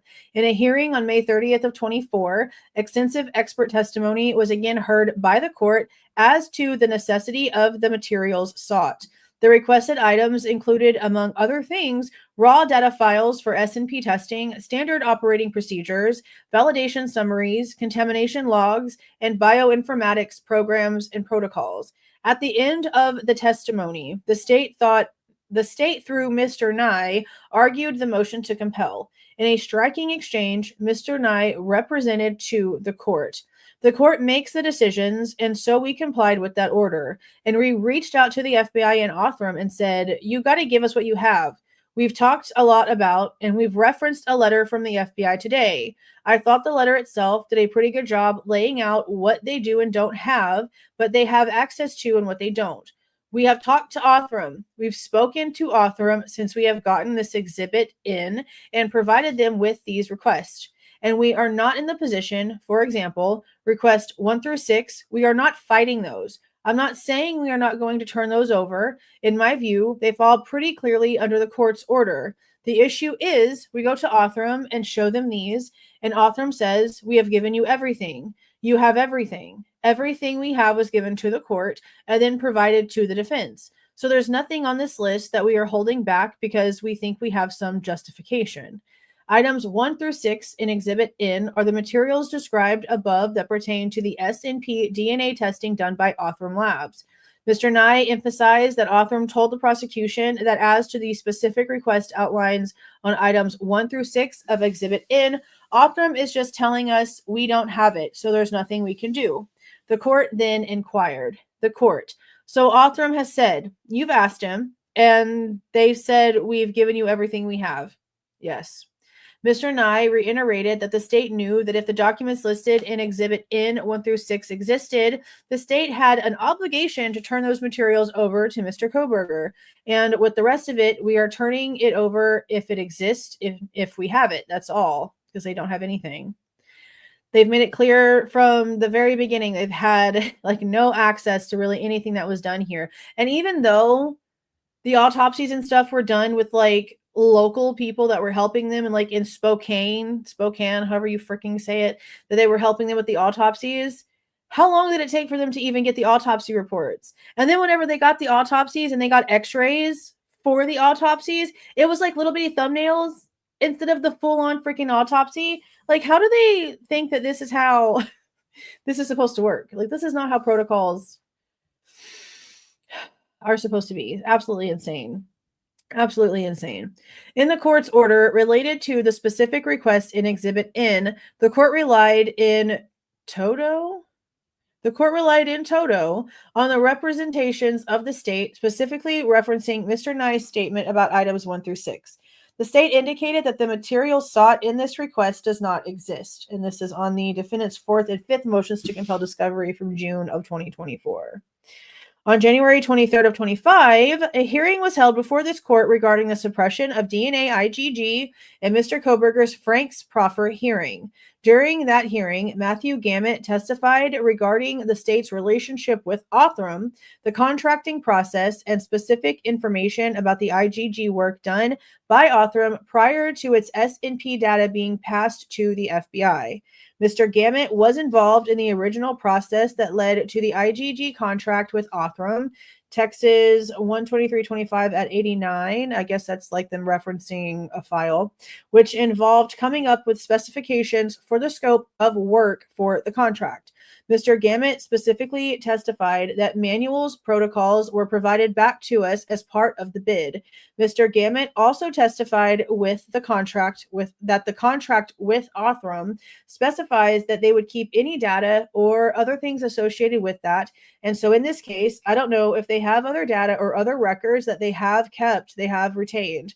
We had asked them as part of the termination, in this case of our work, that they would preserve those things or that they would communicate with both the prosecutor's office and with Moscow Police Department if any of that information was to be disposed or whatnot, because, you know, it's not important or nothing. Jeez. Mr. Gamet stated that protocols and procedures were received from Othram in 2021 during the bidding process he believed would likely exist. In response to the new revelations in Mr. Gamet's testimony that the state had in its possession the protocols of the lab through the contracting process, as well as other significant materials, Mr. Kohberger filed his 22nd supplemental discovery request on January 28th of 2025, requesting multiple items relating to Mr. Gamet's testimony. Yeah, we have seen that. Well, we've seen just the simple like formatting of their normal like request, but no actual specifics. For purposes of this motion, the state response to request number 424 and 425 raises the specter of prosecutorial misconduct. You know what? I see what she's talking about. So remember in the hearing how they were told that there was like no policies and procedures or whatever that the state could hand over, and I guess it's just now hitting me that they're claiming, oh, but y'all had these in 2021 before the crime ever took place, because the only way that Othram was contracted is because y'all had to know their protocols, policies, and procedures and agree with the way that they worked in order to contract with them. So I guess that would be prosecutorial misconduct, to know that you are actually the holder of those exact policies and procedures and you're choosing not to hand them over. That's what's happening here. That makes sense. Okay. Mr. Kohberger specifically requested all Othram lab protocols, policies, and procedures and validation studies in place in December of 2022, as testified about by Mr. Gammett on 1/23/25, as well as all bench notes, electronic data files, photographs, and quality records. And there's a number 5 footnote. These items are essentially identical to items 1-6 from Exhibit N, filed in support of Mr. Kohberger's 5th motion to compel. Oh, where did it go? Where did it go? There it is. Okay. The state objected to this request in particular as being untimely and stated that the court did not require the state to produce any of the other bidding documentation, including Othram's bid submission that discussed Othram's accreditation status, other customers, past cases, the name and qualifications of the primary genealogist, and the name and qualifications of the chief scientist, and the SOPs or analytical methods that were to be used. And number 6 is exhibit number 5. And it's all pertaining to this exact same motion. This was the first time that the defense had been made aware of the contents of the material provided to the court for in-camera review. Had Mr. Kohberger known that the materials contained the information described, certainly would have sought the specific listed information. Because Mr. Kohberger did not know the materials provided to the court included references to SOPs and analytical methods, and because Mr. Nye affirmatively represented that Othram had no such documentation, Mr. Kohberger did not ask the court to reconsider its order regarding production of the materials after the in-camera review or at the hearing on May 30th of 2024. Most troubling is the last statement in the state's February 11th, 2025 objection that while the materials provided to the court for review contained references to the SOPs were inadvertently excluded from the materials. Consequently, the court was misled about the materials reviewed in camera, resulting in deprivation of clearly discoverable documentation. The state objects to the production of materials that it conceded in 2023 Mr. Kohberger was entitled to. Just 6 days later, on February 17th of 2025, in its expert witness rebuttal, the state provided a disclosure for David Middleman. And it just says that he was disclosed in the state's rebuttal. Yeah, it's the exact same thing they literally just said. Middleman is the CEO of Othram Labs. The proposed testimony concerns the testing done by Othram to generate the S&P profile. The proposed testimony covers the testing methods used by Othram, validation, and quality standards. All of these topics were covered in Mr. Kohberger's 5th motion to compel. Argument. Under the Due Process Clause of the 14th Amendment, criminal prosecutions must comport with prevailing notions of fundamental fairness. We have long interpreted this standard of fairness to require that criminal defendants be afforded a meaningful opportunity to present a complete defense. To safeguard that right, the court has developed what might loosely be called the area of constitutionally guaranteed access to evidence. Suppression by the prosecution of evidence favorable to the accused upon request violates due process where the evidence is material either to guilt or to punishment, irrespective of the good faith or bad faith of the prosecution. The Idaho Supreme Court recognized that non-disclosure cases can be placed into 3 different categories. 1, the undisclosed evidence demonstrates that the prosecution's case includes perjured testimony and that the prosecution knew or should have known of the perjury. 2, Brady-type cases where the prosecution is put on notice of what is specifically desired. Thus, the prosecutor should be well aware of what evidence will be of assistance, and such notice should correspondingly raise the level of the prosecution's duty to disclose. And 3, where no specific request for newly discovered and potentially exculpatory evidence was made by the defense. Separately, the problem of alleged loss or destruction by the state of allegedly exculpatory evidence raise additional difficulties, such as that of deciding how materially favorable the evidence is to the defendant's case and implementing an inadequate remedy where justified. Usually, the only feasible remedy is dismissal of the prosecution or suppression of evidence that would have been impeached by the loss or destroyed evidence. Mr. Kohberger is now asking for the remedy of exclusion because at this late date, he will be unable to investigate the impact of the evidence itself, as well as the consequence of withholding such evidence, even if the missing discovery is produced at this point. I feel like that's the exact same excuse that the state just used for his alibi, so I can't let them make it on that either. You've got plenty of time to do whatever you might need to do if anything new does get submitted at this point, which again, I highly doubt. So I'm not going to agree with that because if I can say no, if he turns in his alibi evidence, the state can't sit there and say that 6 months is not enough time to do whatever the hell they need to do with that. We're just going to quit playing like you really even need that long to begin with. So I guess depending on what it is, but I feel like 6 months is probably a long time to look at stuff. Mr. Kohberger's right to receive and review this evidence is guaranteed by the 5th, 6th, and 14th Amendments to the United States Constitution and Article 1, Section 13 of the Idaho Constitution. In this case, the question of whether the state has withheld or concealed evidence specifically requested by Mr. Kohberger is evident in the record as laid out above. Knowing that Mr. Kohberger was seeking such evidence, the state in bad faith failed to produce the evidence it conceded Mr. Kohberger was entitled to as early as 2023, and now for the first time has informed Mr. Kohberger that this court has some of the material sought was in their possession in 2023. Brady violation. The basic tenet of Brady stands to this day. The suppression by the prosecution of evidence favorable to an accused upon request violates due process where the evidence is material either to guilt or to punishment, irrespective of the good faith or bad faith of the prosecution. If the subject matter of such a request is material, or indeed if a substantial basis for claiming materiality exists, it is reasonable to require the prosecutor to respond either by furnishing the information or by submitting the problem to the trial judge. When the prosecutor receives a specific and relevant request, the failure to make any response is seldom, if ever, excusable. Here, Mr. Kohberger repeatedly requested materials related to IGG, and the court found that he had made a showing of materiality as to the records sought through discovery request and motions to compel. The court held 2 hearings on Mr. Kohberger's motions to compel. In its first order, dated November 13th of 2022, Judge of the Latell County District Court, after hearing evidence, issued an order explaining that Mr. Kohberger had established sufficient evidence at the hearing to meet the low threshold of materiality for at least some of the IGG information sought. And this is that same in-camera review that they were talking about earlier.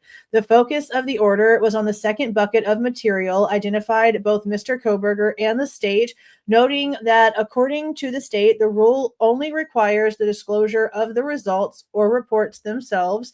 In this case, the SDR DNA profile and the S&P DNA profile created from the K-bar knife.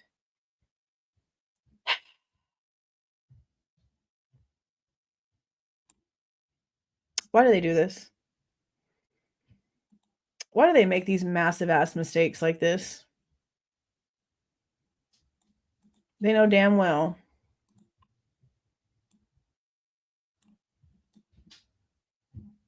I'm going to try to draw it. This is horrible. Tell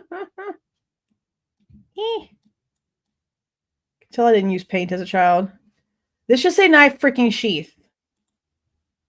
Okay, I don't know why they do this. This should say knife sheath. That totally went farther than I wanted it to. Okay. Dumb. And it is undisputed that the S&P profile itself is the result of a scientific test done on evidence in the case, acknowledging that the state had conceded that under Rule 16b-5, it was required to produce the results of the testing done by Othram Labs. The court then conducted an in-camera review of the totality of the IGG material provided by the state concerning the construction of the family tree by Othram and then the FBI. The court ordered the production of essentially all of the reviewed material with the exception of certain documents pertaining to the contract between Othram and the state. These are sealed, dated December 29th of 2023. The state provided test results in the form of 2 large text files, one identified as being the data produced by Othram, and the second is the data produced by the FBI. And remember, their expert, was it Larkin? Larkin, I think. Their expert came on the testimony that was in the closed session for Thursday, the 23rd of January, and said that with the information that was obtained from Othram, there's no way that they took the information from Othram and created the massive file that they created. She said it's literally impossible, and she's been doing this for like well over a decade. I don't remember exactly how long, but hella long. Still not having received the promised material regarding the S&P testing conducted by Othram, Mr. Kohberger renewed his request for the material on his 15th supplemental request for discovery, filed his fifth motion to compel discovery. A hearing was held in the Latell County District Court on May 30th of 24, during which the state reiterated that Mr. Kohberger was entitled to the requested material, but that the requested material did not exist. The requested material was laid out in Exhibit N and included all bench notes, electronic data, protocols, and SOPs, all contamination logs, and validation summaries. During the most recent hearing before this court, Mr. Gamet testified that during the contracting process, the state had received at least the protocols for testing from Othram and that the materials most likely were still in the state's possession. Mr. Kohberger renewed his request for the production of this material in light of Mr. Gamet's testimony in its 22nd discovery request. In request number 424, Mr. Kohberger requested all Othram lab protocols, policies, and procedures and validation studies in place in December of 2022, as testified about by Matthew Gamet on 1/23 of 25, to which the state responded. Othram's protocols and procedures in the context of the bidding process. The documents related to the bidding were included in or referenced in the materials provided to the court to review in camera. The court required the state to discover only the MOU from the bidding documents. The state need only discover pages 99 through 103, the Memorandum of Understanding. The remaining contract documents are not relevant to any issue in this case. The court did not require the state to produce any of the other bidding documentation, including Othram's bid submission that discussed Othram's accreditation status, other customers, past cases, the names and qualifications of primary geologist, the name and qualifications of the chief scientist, and the SOPs or analytical methods that were to be used. Though the SOPs were inadvertently excluded from the materials reviewed in camera, the bidding document referencing the SOPs were included, and the court did not require disclosure of that document or the SOPs. If the defense thought it should have access to any of the protected materials, the proper procedure would have been to move the court to reconsider its decision on the protective order, and the proper time would have been prior to the defense's deadline for discovery motions. This objection is incomprehensible in light of the state's concession that the material requested in request 424 was for materials that the state has repeatedly conceded were discoverable under Rule 16b-5, and assuring the court on May 30th of 24 that the state understood its obligation to produce the material. Not until February 2025 did Mr. Kohberger learn that the state had possession of minimally the SOPs and protocols requested in their fifth supplemental motion to compel. Why did the state not alert the court at the hearing on May 30th of 2024 that in part the materials sought by Mr. Kohberger were included in the material provided for in-camera review on October of 2023? So the stuff that they were asking for that the state had anyway because of the contract was not given to the defense, but was given to Judge whenever Judge was going through all of the IGG stuff. That sounds like what they're saying, right? So why wouldn't Judge have known that that's stuff that needed to go over? So part of the cherry picking that Judge did not include this information that he knew, I guess, that they were being asked for. That's how it sounds. The most troubling, why did the state represent that the materials from Othram did not exist when in fact at least some of the materials requested were in possession of the Latah County Prosecutor's Office? Idaho Rule of Professional Conduct 3.3a requires that a lawyer not make a false statement of fact or law to a tribunal or fail to correct a false statement of material fact or law previously made to the tribunal by the lawyer. In addition, the state seems to imply that Mr. Kohberger had a duty to ask the court to reconsider the decision regarding the material review in camera without knowing the materials sought were contained in the reviewed materials, something the state now acknowledges and did not disclose. As noted in the state's response, not only was the SOP itself inadvertently not provided for the review, but the inventory supplied to the court and Mr. Kohberger listed the materials in the most generic terms as ISP Othram contract documents. That's it. Just plain ISP Othram contract. Okay. The state's response appears disingenuous. By essentially hiding the existence of the requested material under an innocuous and generic title, and not informing the court that at least a portion of the documents requested were actually already in the possession of the court in the form of the in-camera submission, the state then falsely claimed that none of the documents requested existed. Yeah, they lied. They lied. The state's objection to the timelines of the request is not well taken because Mr. Kohberger only learned for the first time in January of 2025 that materials sought with his third and fifth motions to compel were in the possession of the state after representations of these materials did not exist, and that in fact the Latah County Prosecutor's Office had been in possession of a portion of those materials as early as late 2023. The same arguments apply to Mr. Kohberger's request to 425. Othram lab materials created, collected, or held pursuant to the policy and protocol in place as testified to by Matthew Gamet on 1/23/25. This request includes, but is not limited to, all bench notes, original electronic data files, photographs, quality records, including positive and negative controls, and degradation, contamination documents, bioinformatic methods, and documents related to the case file OCN 221122-01 and request 426. All documents and records produced by the FBI, to the FBI, including but not limited to documents and records from Othram, Moscow Police Department, Idaho State Police, and Latah County Prosecuting Office. Finally, on February 17th of 2025, the state produced a disclosure for rebuttal witness David Middleman of Othram Labs. Middleman will testify about the methods, validations, and quality systems in place at Othram, among other topics. All of these topics are covered by the request for discovery made in the third and fifth motions to compel. If Middleman is allowed to testify, Mr. Kohberger would be unable to effectively confront his testimony given the dearth. I don't know that word. Dearth? I sound like the guys from what is it? Who's Garth and who? What's the freaking show? Wayne's World.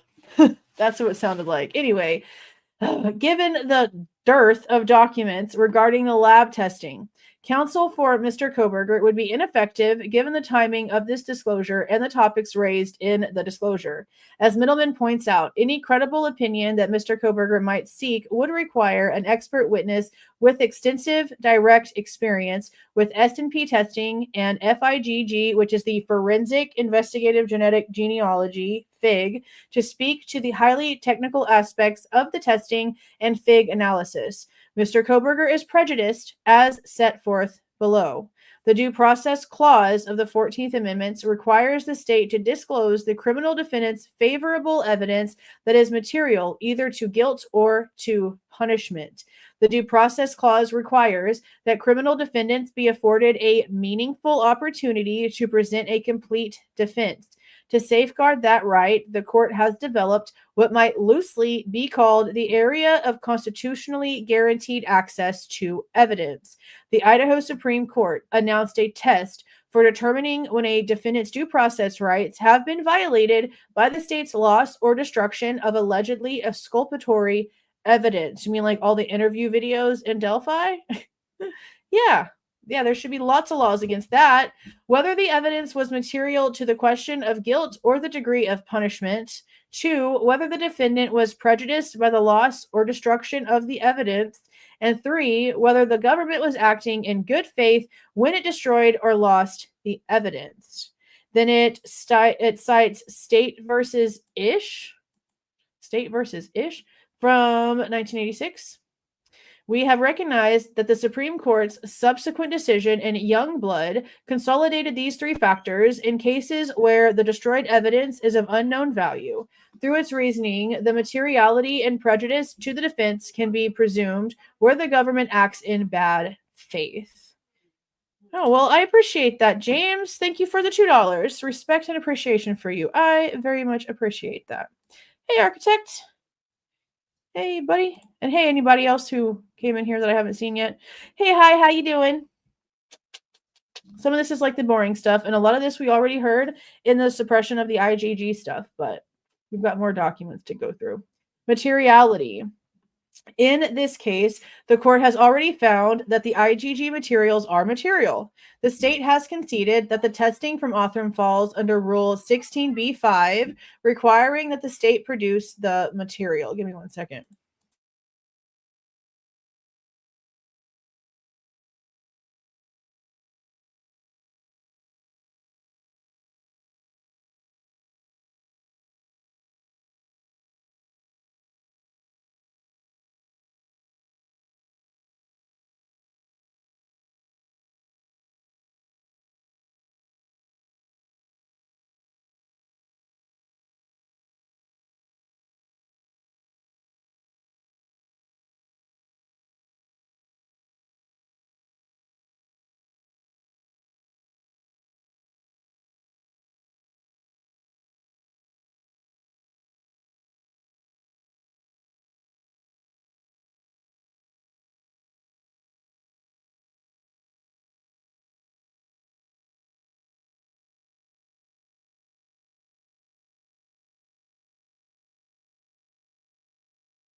So I guess my girl dog is now trying to join the cat under the bed.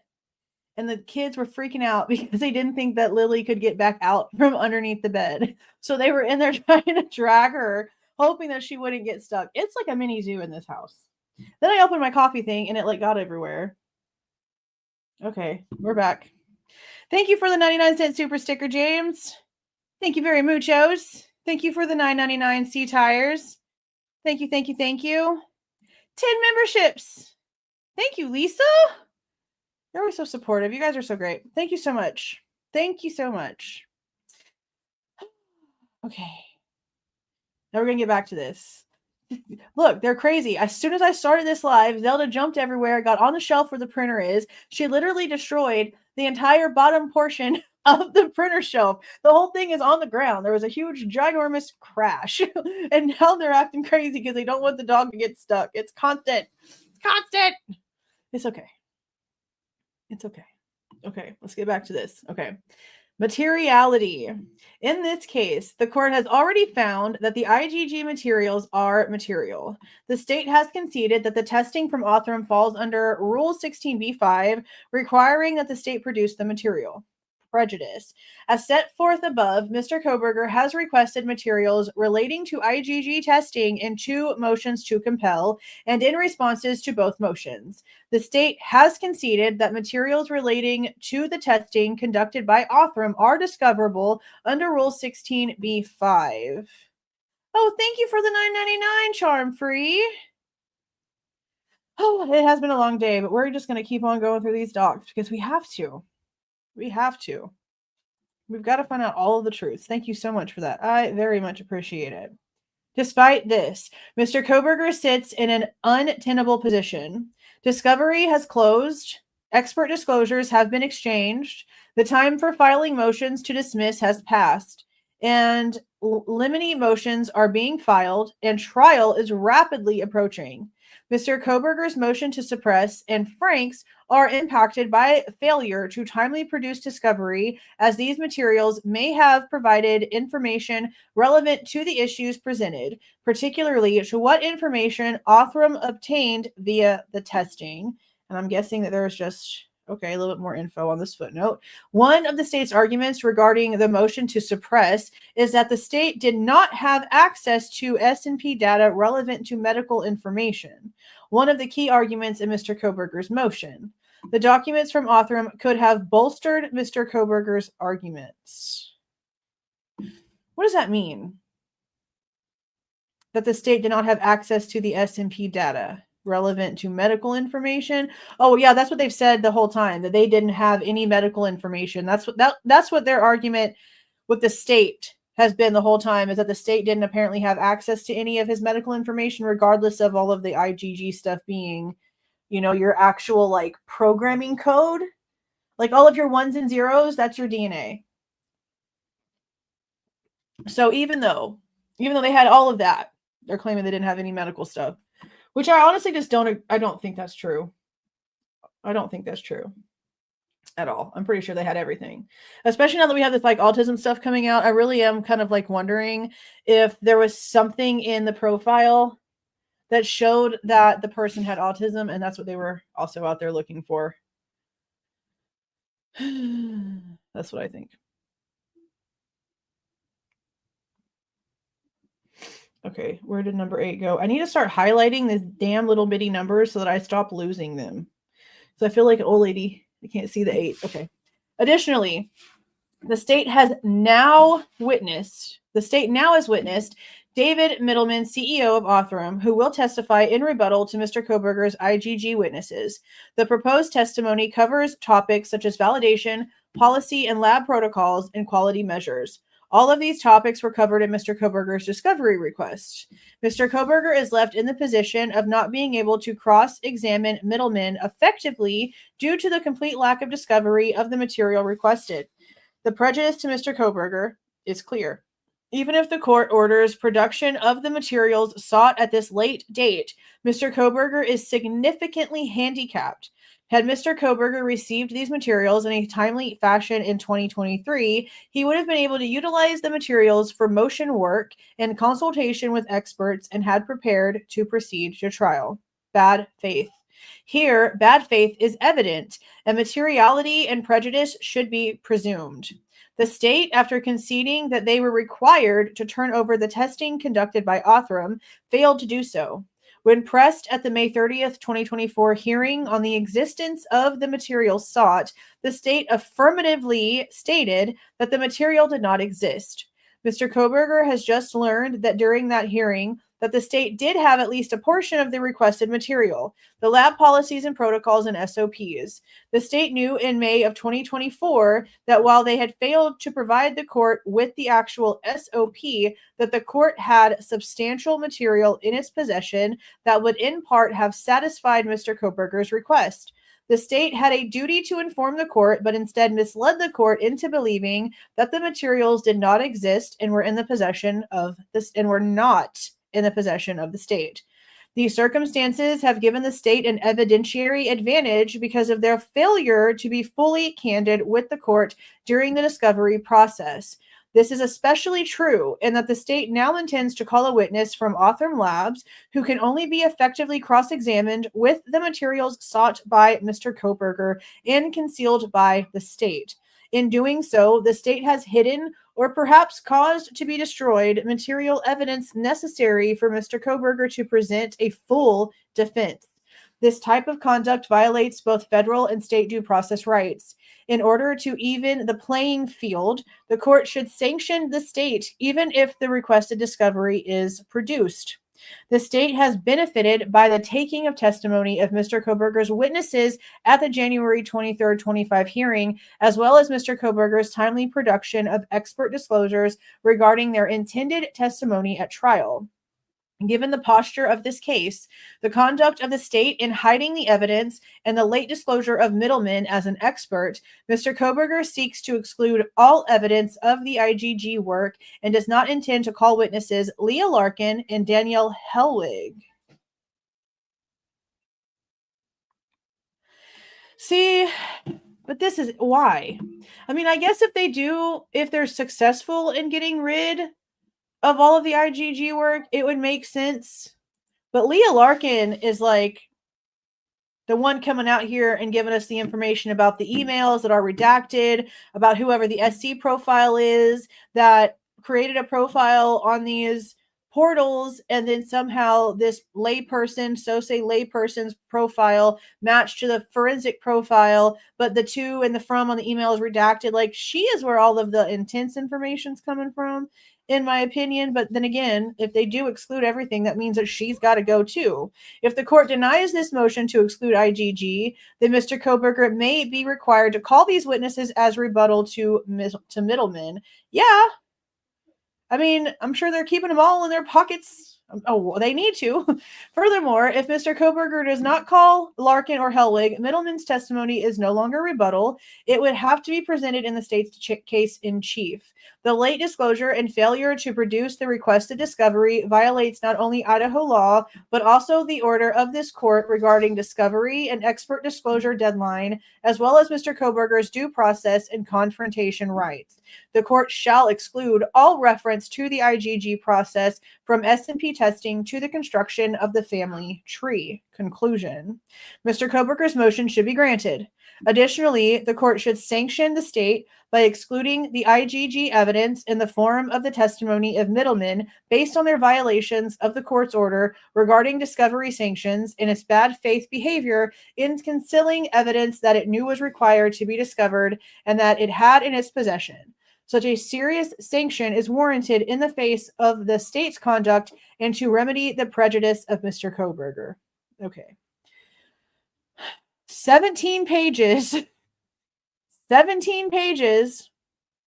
just for them to tell us that the protocols and procedures for Othram, they were lied to them about that. That's pretty much that entire thing, that they just kept repeating over and over and over again the exact same thing. That the policies and procedures were in the hands of the people that had them since 2021, and that it was handed over to Judge for the in-camera review in 2023. Was it 23? And even then, it still wasn't handed over. It still wasn't handed over to the defense. Yeah. So 17 pages just to say they didn't hand me something they already had, and they lied to me about it existing. That's what they're telling us. Thank you. Okay, so are we ready to read the other one? Because this one is going to be the state's motion in limine. Now, again, I've been hella confused because my entire life of knowing what this word meant, it meant to exclude, to make inadmissible, to pull from trial, to not have as evidence, those kinds of things.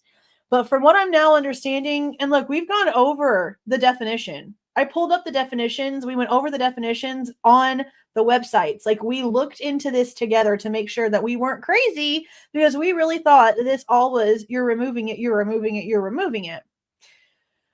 It depends on who's filing it, apparently, because the defense motions in limine are for them to remove crap. But so far, all the things that we've read when it comes to the state, their motions in limine are to make it admissible, to add as evidence. So there was nothing in what we read that was trying to make sense of this term that said that it depended on which side would depend on what it actually means. But that is the behavior so far. And again, I'm not a freaking lawyer. Freaking Google didn't tell me, but this is what this behavior is. The state files one, it means they want to add something. The defense files one, it means they want to take it away.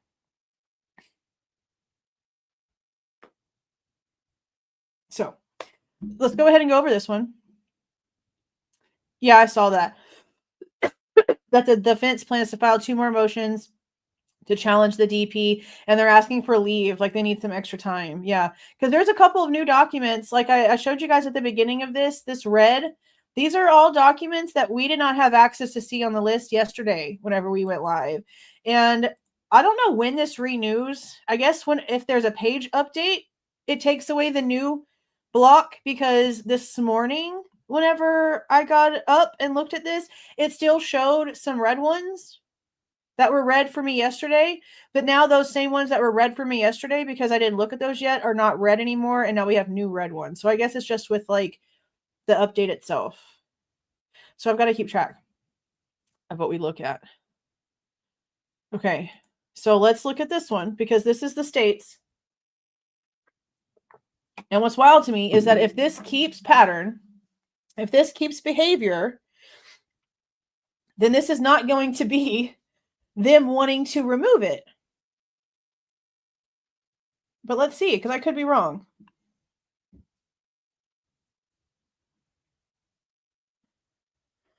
Well, I see words of exclusion. I don't know what they're wanting, so we're going to figure this out. Okay.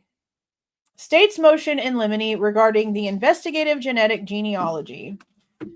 Comes now the state of Idaho by and through the Latell County prosecuting attorney, and respectfully moves the court in limine for an order of 1, describing the extent to which the parties can refer at trial to the IGG used in this case, and 2, excluding from the trial any testimony or evidence related to the United States Department of Justice interim policy on forensic genetic genealogical DNA analysis and searching DOJ policy, the terms of service of any of the genetic genealogy subscription services, the policy debate on whether law enforcement should use IGG in criminal investigations, and any alleged discovery violations. So they don't want the defense to come out and call them out for all of the violations that the judge in his previous order already told us are factually real and that actually happened, but that they basically just don't give a shit. Like he said that. He said it's not constitutionally important. That it happened, all of these things are true, factually relevant and relevantly true, fact-based violations, but that it is constitutionally not important. So they want to be able to use the IGG, but they don't want the defense to be able to call them out on all of the illegal things they did in order to get the IGG. That's what this just said. They want to be told how much of the IGG they can actually use as evidence. So they want the court to decide what parts of the IGG they can use, which sort of sounds like the whole cherry picking in camera thing with Judge. And they want everything about the DOJ policy, anything that comes to any violations, anything to be completely taken out of admission. How the hell are we going to have a judge that just admitted that these things are true, and now you're asking that judge to pretend like he didn't admit that those things were true and just not allow any of it to be discussed ever again? That's wild. That's wild. Okay. The name Bryan Kohberger first appeared on law enforcement's radar in this matter because of IGG, and IGG has been the subject of much litigation in this case. Most recently, the court found the use of IGG during the investigation did not violate defendants' Fourth Amendment rights. The remaining question is the extent to which the parties will be allowed to discuss IGG and related information at trial. The state's view from the outset has been that the IGG information was nothing more than a tip and was never intended to prove or substantiate defendants' guilt. I don't care. And I will argue this the entire time. You had federal agents literally living with your freaking cops, day in, day out. They were with them more than they were at home and with their own families. Okay. Y'all were literally connected at the hip for weeks and weeks and weeks. Whenever you would file search warrants, those feds would be the one to then get the information and then relay their interpretation of that information to your local police officers. The feds are the ones that sent letters off for the grand jury subpoenas that they now have no proof of because they were all done illegally. And now you want the same illegal things that were talked about for the grand jury to just happen again in the trial with no consequences whatsoever. How is this being allowed? I really just don't understand how we got here, because it's not a freaking tip. I don't care what they say. The feds are the ones that cheek swabbed Bryan in Pennsylvania whenever they arrested him and brought him to the police station. The feds are the ones who wrote the freaking inventory report for after Bryan was arrested. We went over that inventory report in the video I did talking shit about Nancy Disgrace. I pulled it up and I showed it to you guys. It said, see FBI attachment. Even PSP did not even do an inventory report from their own freaking state of anything happening. The feds did it. The feds are the ones who did the forensic download of Bryan's phone. Let's be so for real. The feds were the lead investigators for every freaking aspect of this case. Just because it wasn't proven on paper and given a title doesn't mean that that is not a fact. They literally pointed the directions for every little bit of this entire thing. There is no way that they are going to be able to get away with saying that this was a tip when the feds literally orchestrated every single move that this investigation made. Literally every single move. That's crap. Instead, the state planned to rely at trial on the evidence developed after the use of IgG, such as the STR-DNA analysis that found defendant's DNA matched the DNA collected from the K-bar knife sheath. But that's all that you have. That's all that you have is some transfer DNA that could have gotten there anyway. And what if we found out on Maddie's hand is multiple DNAs and they've been excluded as being from Kohberger? The state even admitted those things to the grand jury to be exculpatory for Kohberger. So again, you've got unknown male DNAs, you've got multiple DNAs under one of the victim's fingernails, you've got all of these huge discrepancies in what you're trying to say is a freaking eyewitness. Yeah, an eyewitness, but not a freaking eyewitness. Let's be so serious. What do you have? This little bitty DNA on the knife sheath is not enough to convict this man. I'm sorry. But if you cannot prove that he was in the vicinity of King Road, you cannot prove anything. If he wasn't there, you've got absolutely nothing. Nothing. The state also made clear from the beginning that it would need to reference the IgG information in some manner at trial, even if only as a generic tip to help the jury understand how the investigation progressed. Sure. The defense, on the other hand, has been all in on presenting the IgG at trial, as it now disclosed two experts, Leah Larkin and Daniel Hellwig, whose sole focus is information related to the IgG. The disclosure for Ms. Larkin indicates that the defense wants to discuss more than the IgG itself, but also present to the jury information one step further removed, including allegations that the FBI's use of IgG in the investigation violated a U.S. Department of Justice policy, the terms of service of certain genetic genealogy databases, and foreign law. The state now seeks an order from this court describing the extent to which the parties will be allowed to reference IgG at trial and excluding the more tenuous information disclosed by the defense. They're literally, Jesus freaking Christ, they're literally telling the court, we know all of these illegal things happen, but can we tell them to shut up about it? It's all public already. Just because the jury might not know these things during the trial itself doesn't mean that the rest of the world doesn't already see what they've done. There's no way that they can just be like, yep, it happened, but you know what? It doesn't matter. This court should enter an order describing the extent to which the parties can refer at trial to the IgG used in this case. The state should be allowed to present the IgG information, at least as a generic tip, to help the jury understand how the investigation progressed. Evidence must be relevant to be admissible.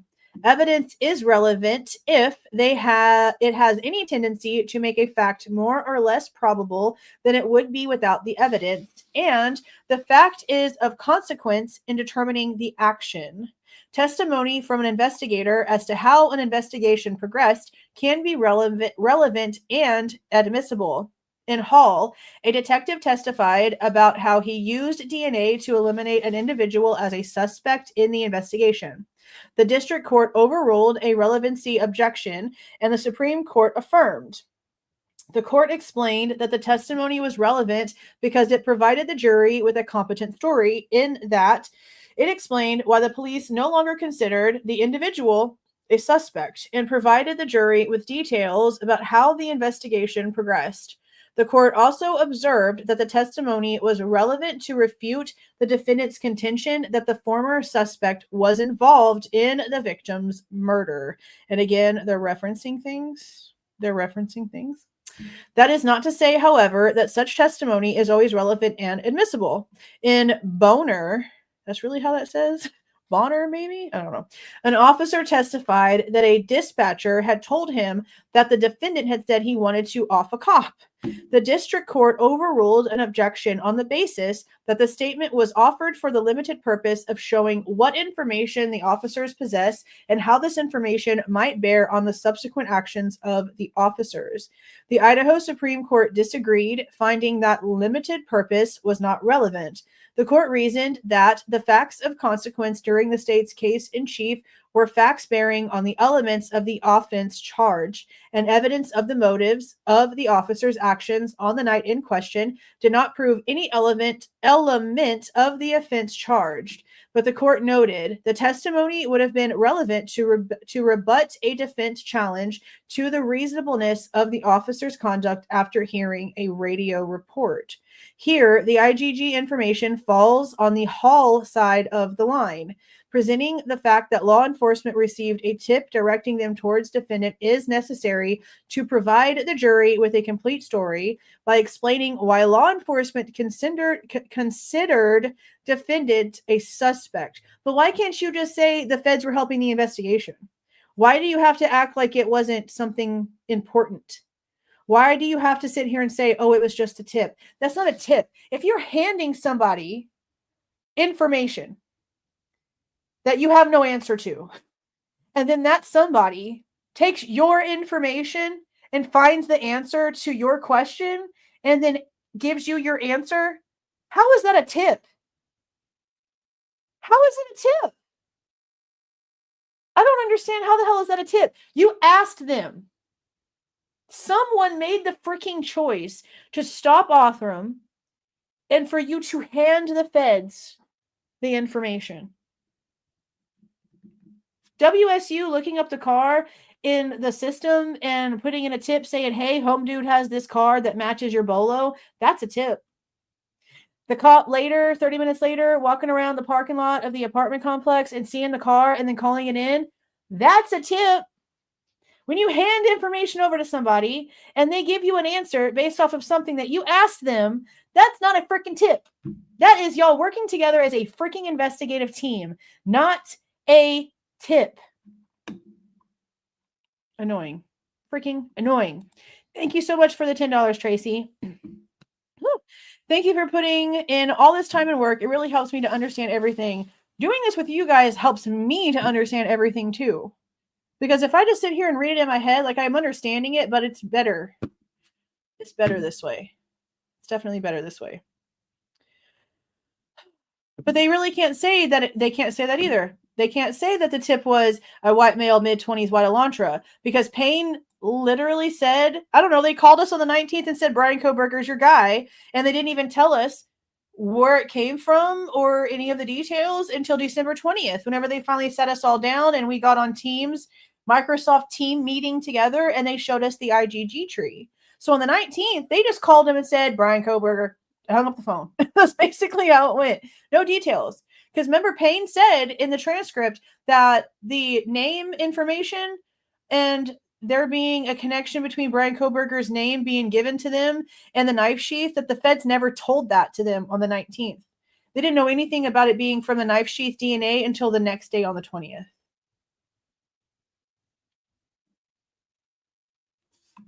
Boehner?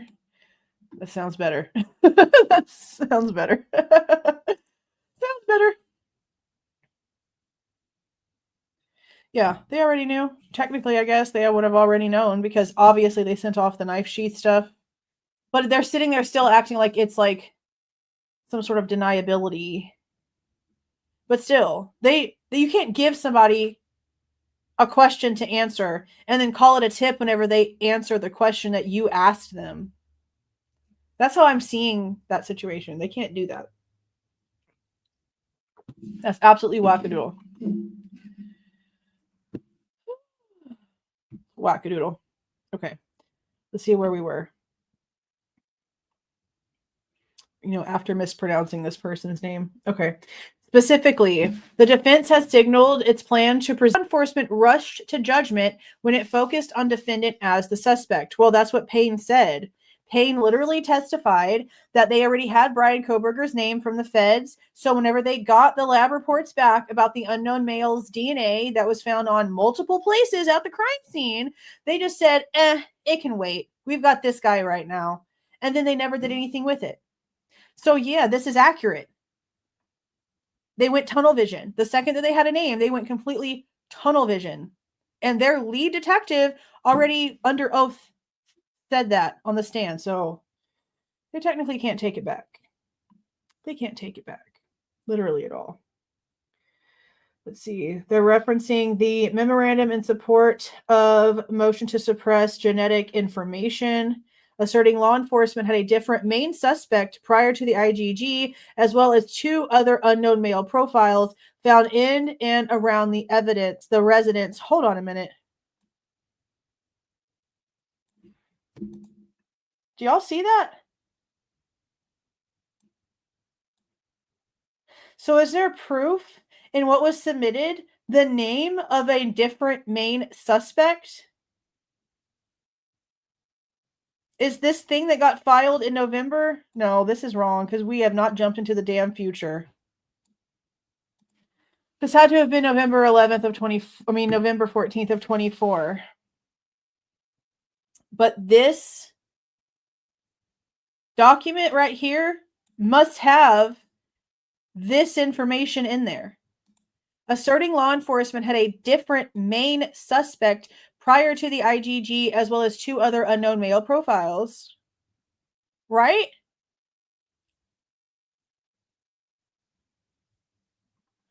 We've never seen the autopsy reports. And the police department and everybody else that's involved in this case has never not once came out and said that the K-bar in question that fits that knife sheath could have made the wounds.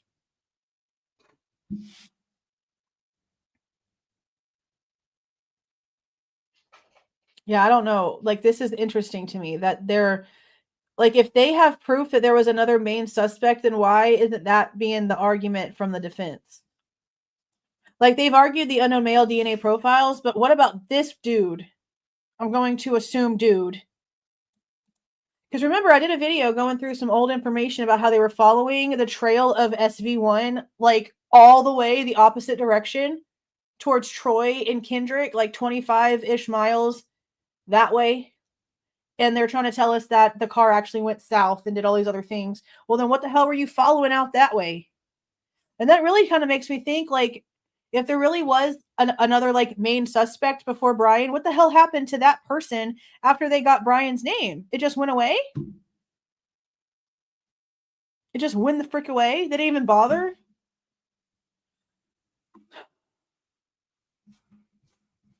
That's so freaking annoying. I hate this so much. Because how? How do you just like forget about all the actual evidence things that you can actually track because there's proof and facts in front of you? Forget all of that stuff.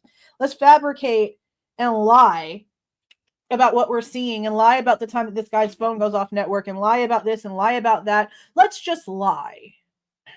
Let's just lie. I guess it's easier. I don't understand how, because you got to remember that shit. You got to remember those lies. And you know what? Not everybody's brains can do that. So I don't know how. This is dumb. This is so stupid. I don't know who the hell this is. Is this the cigarette butt person that they were surveilling for a while? I want to know. I want to know so freaking bad. I want to know so bad. Okay. Then defendant's supplemental response to discovery for request regarding expert witnesses. A report of Ruth Ballard that was filed 1/23 of 25, so the Thursday of that hearing, included on the list of items that weigh in favor of defendant that 2 other unknown male profiles were found on a handrail. One second.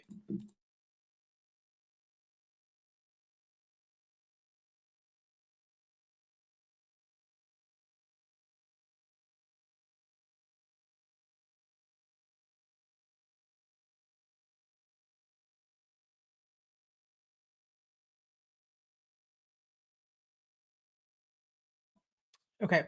Including on the list of items that weigh in favor of defendant that 2 other unknown male profiles were found on a handrail and on a glove, but the police never investigated the leads further. And if that's still the case at this point, why? Why hasn't the court or the defense been able to go in and do more? Like, obviously, when it came to the DNA underneath Maddie's fingernails, it states in that document that the defense team was able to do further independent testing to completely exclude Kohberger as being a part of that situation. So I wonder if the defense would have been able to have gone further with this stuff too. I don't see why not, right? The IgG information is relevant to refute that theory. Thus, the state should be permitted to present the IgG information at least as a generic tip. No, if you are asking somebody to answer a question for you and they answer that damn question for you, it is not a tip. This court should exclude from trial alleged violations. This is so pathetic. Alleged my ass, Xana. Alleged my ass. Okay. This court should exclude from trial alleged violations of the DOJ policy, terms of service, and foreign law, policy debates about privacy, and allegations of discovery violations. No matter how the court rules on the extent to which the parties can discuss at trial the IgG conducted in this case, the court should exclude as irrelevant and prejudicial several categories of information the defense has indicated they plan on raising at trial. The Idaho rules of evidence require that evidence be relevant to be admissible at trial. Evidence is relevant if it is probative, having any tendency to make a fact more or less probable and material, being of consequence in determining the actions.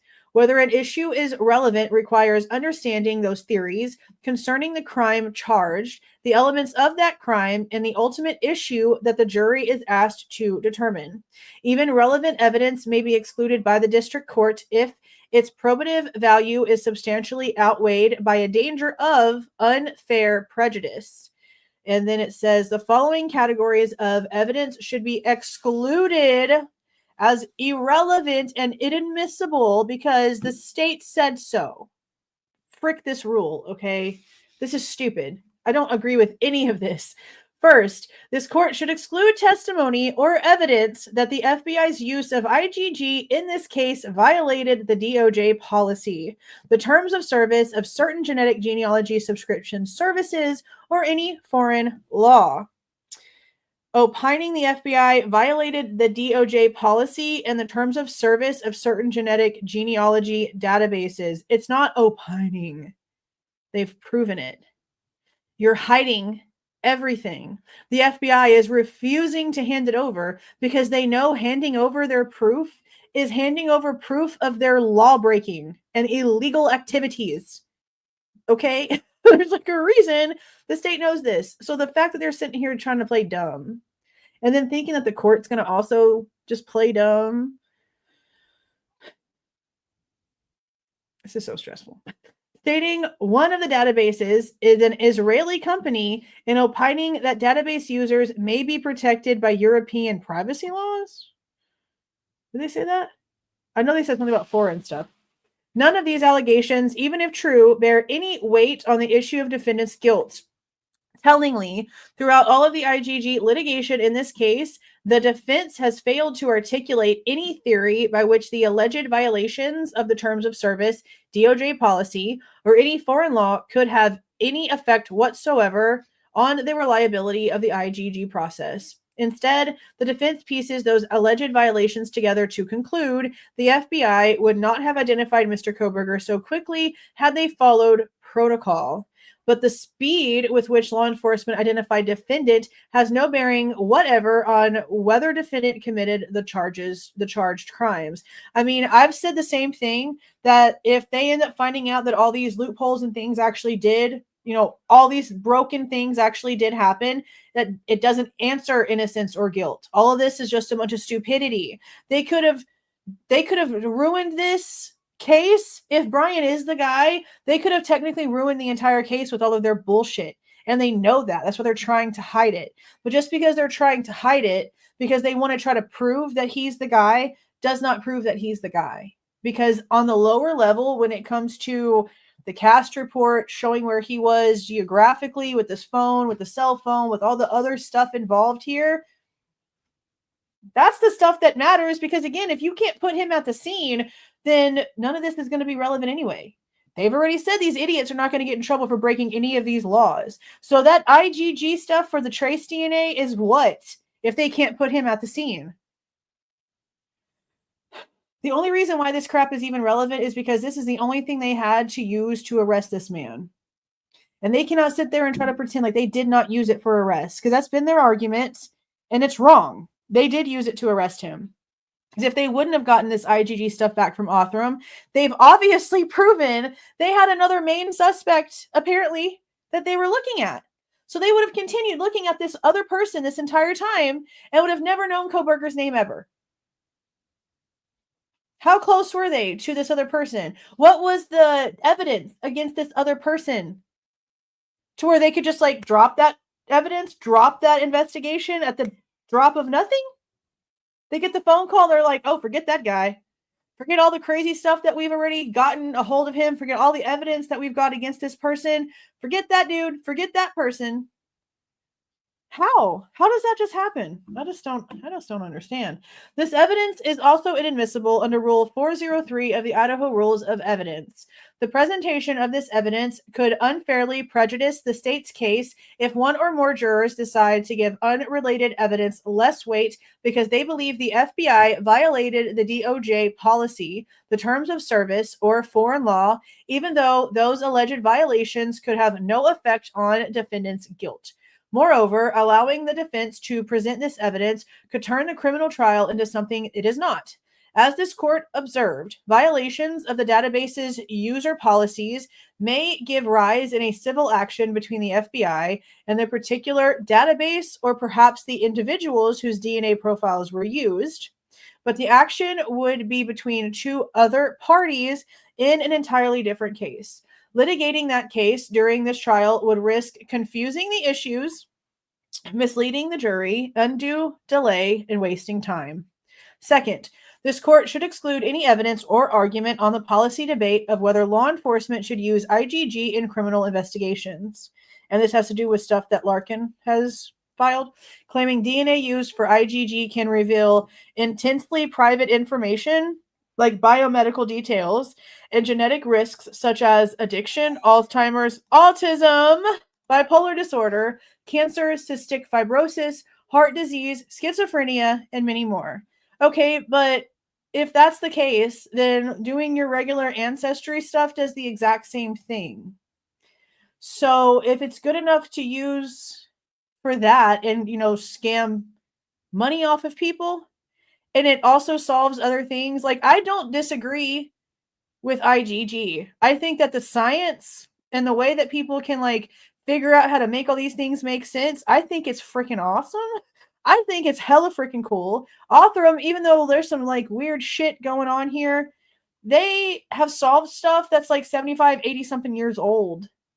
Like Jane Doe's and stuff back from the black and white photo days. They're solving that shit.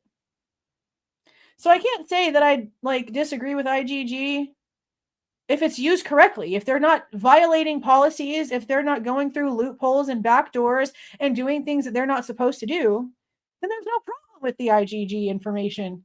It's the way that they've used it. And again, in this case specifically, the defense has never once claimed that it was not his DNA.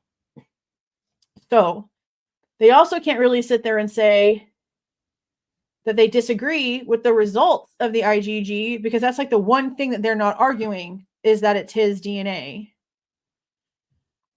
So for their argument, like I understand the point for Larkin filing whatever she filed for them about the private information and all that other stuff, but that's also kind of like what Larkin does for a living when it comes to like looking up IgG stuff, is dig into all other people's information like this. So it sort of feels sort of hypocritical.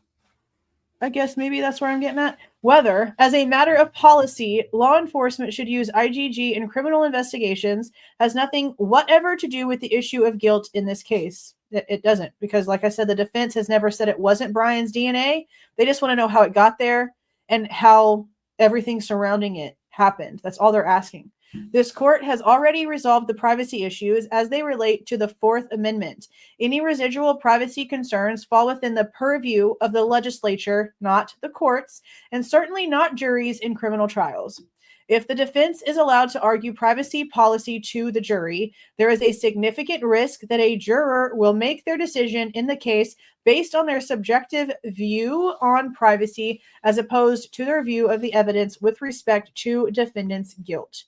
Third, this court should exclude any evidence or allegations related to the discovery process in this case.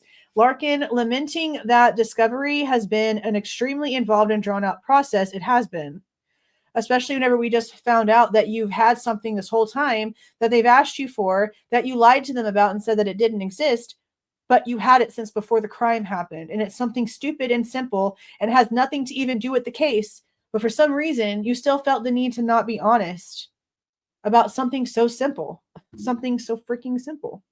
Whether the defense received everything the defense believes it was entitled to during discovery has nothing to do with defendant's guilt. And allowing the defense to argue to the jury that the state should have produced more in discovery significantly risks unfairly prejudicing the state by improperly and inaccurately suggesting the state has hidden information to which defendant is legally entitled. You do. You do. The one we just read before this literally said that. You do. The state, therefore, respectfully submits that this court should enter an order describing the extent to which the parties can discuss IgG at trial and excluding argument or evidence related to the DOJ policy, terms of service, foreign law, policy debates about privacy, and allegations of alleged discovery violations under Rules 401, 0203 of the Idaho Rules of Evidence. And it looks like Santa might have really signed it, but then it's got those little red dots behind Nye's, and you can tell that it's like a stupid Adobe signature. So forget the violations, forget everything and all the laws that we ever broke ever. We don't want you to allow the defense to call us out on our boo-boo, is what they just freaking said, guys. Isn't that insane? It happened, but shut up. It happened, but don't say a damn word about it. This like been this entire case, hasn't it? It happened, but shut the hell up. Basically been the whole time. Yeah. Yeah, remember the question Hippler asked by right at the end when Nye chuckled and said, yes, we'd be burdened by that. Yeah. I remember that, and it was about this stuff right here. And he was like, yep. And then Hippler was like, well, the evidence is showing that. That's what the evidence is showing. But then again, we just saw Hippler say, yeah, it happened, but it's not constitutionally important, so who cares? Admitting the bullshit. This is why there's no justice system. There's no justice in the justice system. None of this should be allowed. The second anything looks like this, there should be a work stop and the judge should have to come in and fix the problem. Instead, it's just being allowed to continue, and now the court's being asked to hide it from the jury. This is disgusting. Disgusting, guys. Absolutely gross. Okay, so now we are going to do, if I can make this stupid thing stop hitting the camera and shock, look at move everywhere. I'm trying to move stuff around. Move this again. Oh, it's got the whole curtain in there this time. Okay. So now we've already done the make and model of the suspect vehicle yesterday. That was also an interesting one. Now we're going to go through the conditions as aggravators. Motion in limine conditions as aggravator. Now remember, this is stuff for the death penalty, and this is stuff that has to be filed. They're not using this as anything to do with innocence or guilt. This is their mitigation stuff. This is their death penalty argument stuff. Okay. We've got to remember this is nothing to do with innocence or guilt. This is just because the way that the court system works, it has to be filed now instead of after conviction. That's just how it is. Okay. Conditions as aggravator. Comes now Bryan C. Kohberger by and through his attorneys of record, and hereby moves this court for an order preventing the state from using Mr. Kohberger's mental health diagnosis of autism and the characteristics of his autism as evidence in this case. Meaning you can't use the fact that he's a little bit awkward and maybe OCD and stays up at night and vacuums and does all these quirky things. You can't use that as some sort of circumstantial evidence that he's some sort of weirdo that had to have done this. Because let's be serious. The only thing they've really got is this transfer DNA, no actual location data that puts him there, and just a bunch of he's got strange behavior, circumstantial conversations happening around with no real anything to it. Now, I still am going to try to get the truth about who the Barnett people are. I haven't had the time today to go and look at who that is, but there is a married couple that is on the witness list going back and forth, and it's for the state, and they are supposed to be testifying to Bryan's habits, whatever the shit that's supposed to mean. But habits for somebody with autism might be a little bit different than somebody who doesn't have autism. And for a normal person, maybe those behaviors would be considered odd, but for somebody with autism, it's par for the course. So anything that they're going to deem is a little bit strange or off-putting about his maybe personality or anything like that, irrelevant. If you can't put him in the house, if you can't put him at the location, then leave the man alone, is basically what they're saying. So, yeah, I agree. This motion is meant to protect Mr. Kohberger's 5th, 6th, and 14th Amendment rights under the United States Constitution and Article 1, Section 6 and 13 of the Idaho Constitution. Mr. Kohberger has a diagnosis of autism, and he displays characteristics consistent with autism. We have literally thought that from pretty much the second we started digging in and asking questions.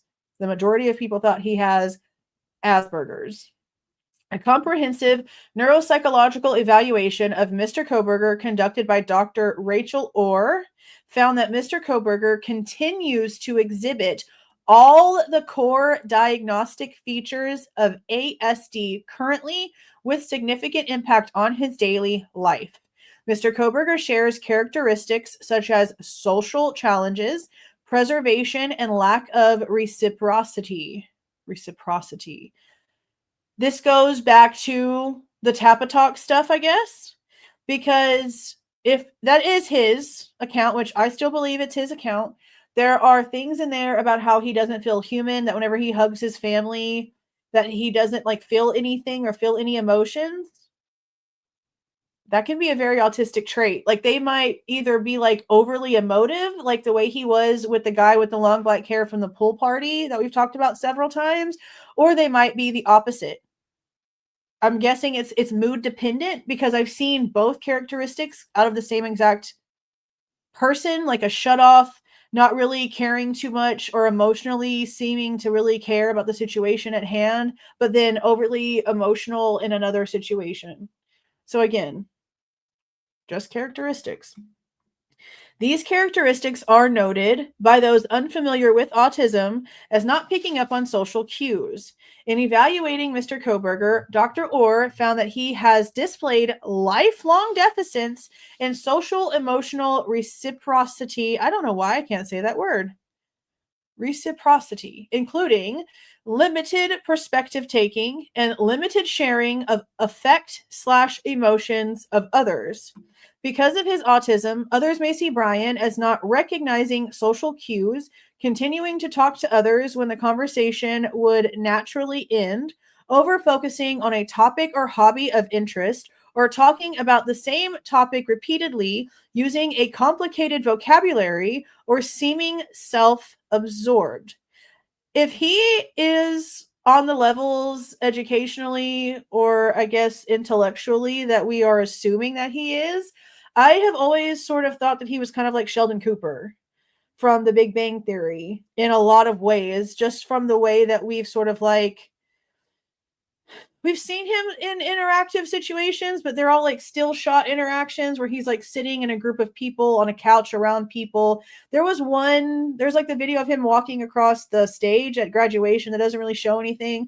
But in the line at graduation, like he's talking up a storm with some girl. And then we heard at the pool party, if that story's true, that he got like 2 girls' numbers at the pool party. And obviously met people because he saw people later, the guy later, and was like excited to see him. Yeah, like I definitely can see that this is probably something he's dealt with like his entire life. Because like in the Sebastian Rogers case, Sebastian Rogers was born with, from how I'm understanding, and this might be incorrect, but I feel like it's something very close to what Gypsy Rose had when it comes to like a microchromosomal or whatever issue. But then he got diagnosed with autism like later on in life, like just right before he disappeared last year. So I'm really wondering when Kohberger's autism diagnosis happened, because we know that he got really bad on H as a child, as a teenager, and that's excessive. But then after that, like he's super hyper focused on losing weight and going to school and getting it together. I really wonder when the diagnosis happened. Maybe they'll say. Okay, Bryan's autism is also accompanied by obsessive compulsiveness and an eating disorder. Since childhood, Mr. Kohberger has exhibited compulsions around getting things in his eyes, hand washing, and other germ avoidant behaviors, hence the gloves. Constant gloves. These characteristics must not be used by the prosecution as factors for the jury to consider as aggravators. Evidence of mental illness in capital case litigation is mitigation evidence. The United States Supreme Court and the Idaho Supreme Court recognize evidence of a defendant's mental illness as mitigating, holding that mental health evidence is relevant to mitigation, even where there is no nexus between the defendant's mental health and the crimes. It is clear that a mental defect may diminish an individual's culpability for a criminal act, acknowledging the belief long held by this society that defendants who commit criminal acts that are attributable to disadvantaged background or to emotional and mental problems may be less culpable than defendants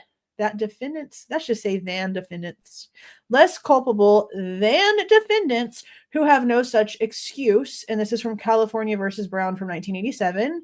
Mr. Kohberger's autism is mitigation evidence, and it goes down to the second footnote. In expert disclosures, Mr. Kohberger indicated that he expects to call 2 expert witnesses in his case in chief to combat any attempt by the state to use his ASD characteristics as evidence of intent or proof of other elements of the crimes for which he is accused. This motion is not meant to conflict with that method of confronting evidence the state may use against him in the case in chief. And once again, I did not highlight the little 2. Okay. It is inappropriate for the prosecution to wrap mitigating evidence into an aggravator. In Roper versus Simmons, the Supreme Court noted with disapproval that the prosecutor had argued that mitigating evidence of the defendant's youth should actually be considered an aggravator. So that's what they're trying to say, is that they don't want what they're using now against the death penalty to be used against him in the trial, which makes sense, which is why I've had an issue with this being the way that this has been going on anyway, because all this stuff has to be filed when it shouldn't be filed yet. It should not be being filed yet because it causes way too many problems, just like we're seeing. The court suggested that a rule prohibiting such conduct would have been warranted if not for the court's larger concerns requiring that death be excluded together. In some cases, a defendant's youth may even be counted against him. In this very case, as we noted above, the prosecutor argued Simmons' youth was aggravating rather than mitigating. While this sort of overreaching could be corrected by a particular rule to ensure that the mitigating force of youth is not overlooked, that would not address our larger concerns. And remember, there's a document, let's see, who filed it? Because there's one about the 2014 phone thing, isn't there?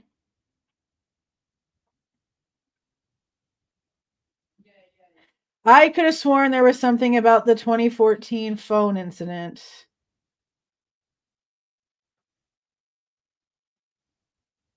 And now I'm not seeing it.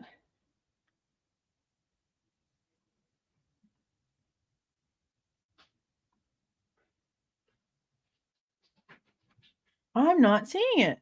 Am I tripping?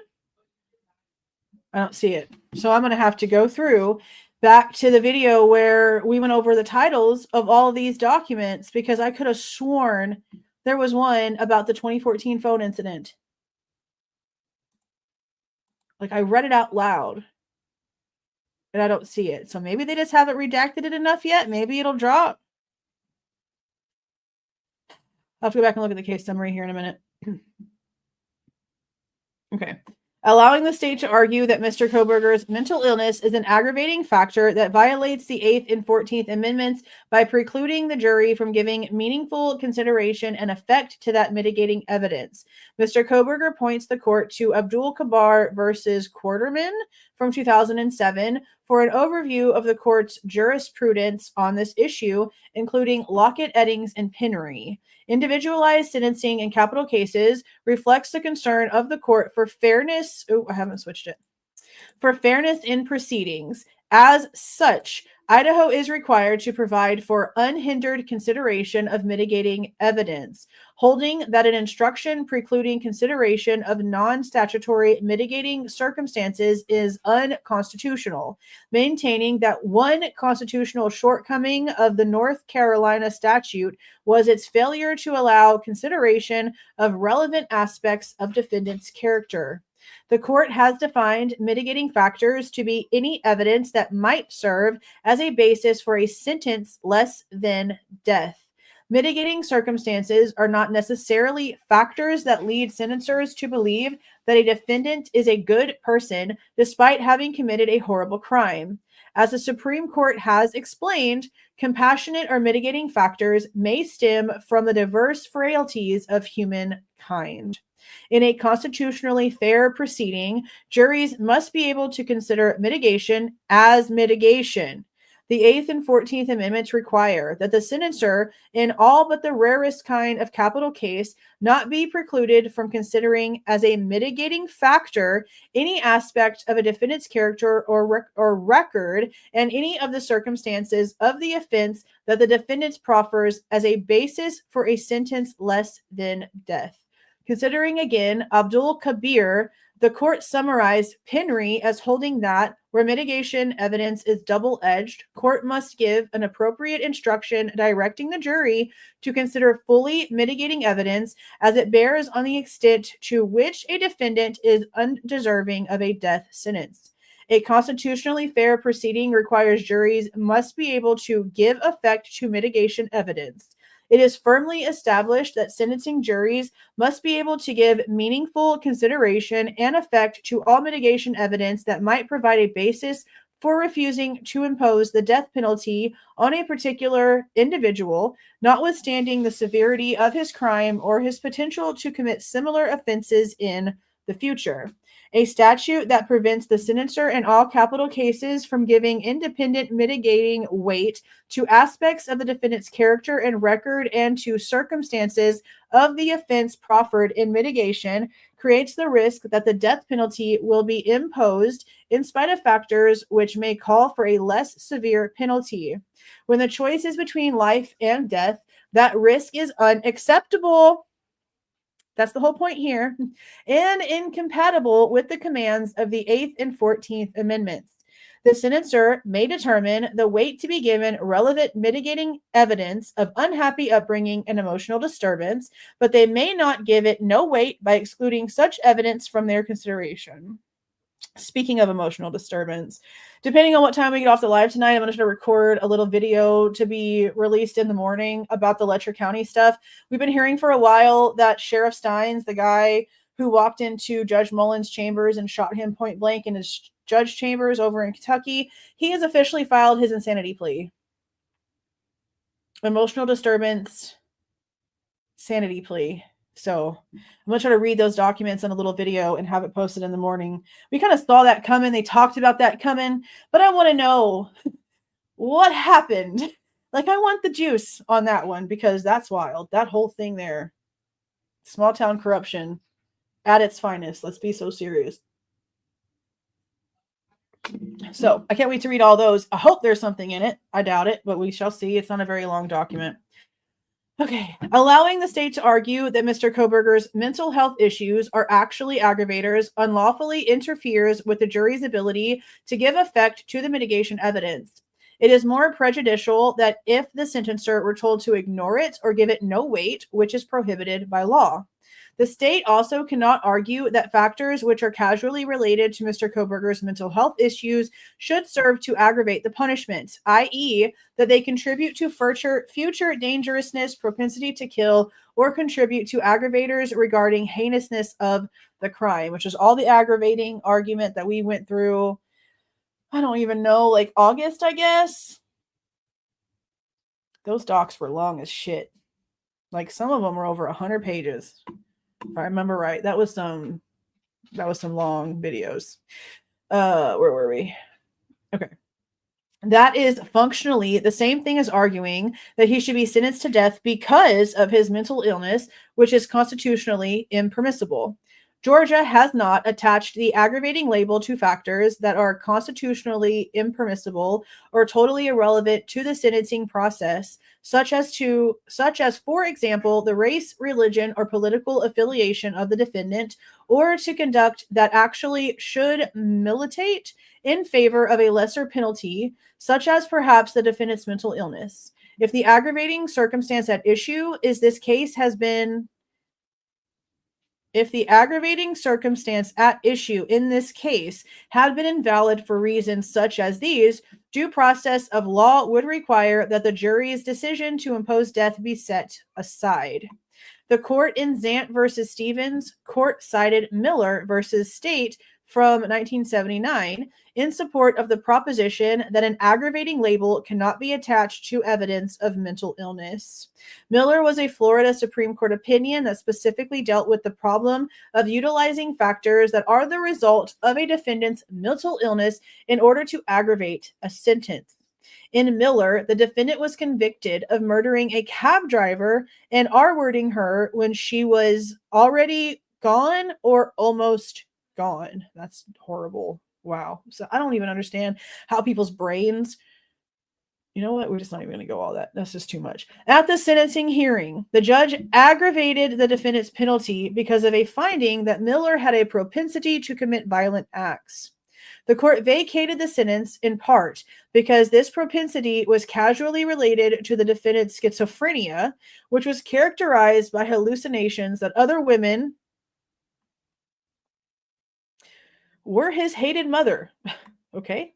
The court found it problematic to aggravate a defendant's penalty on the basis of the very same evidence that argued in favor of leniency.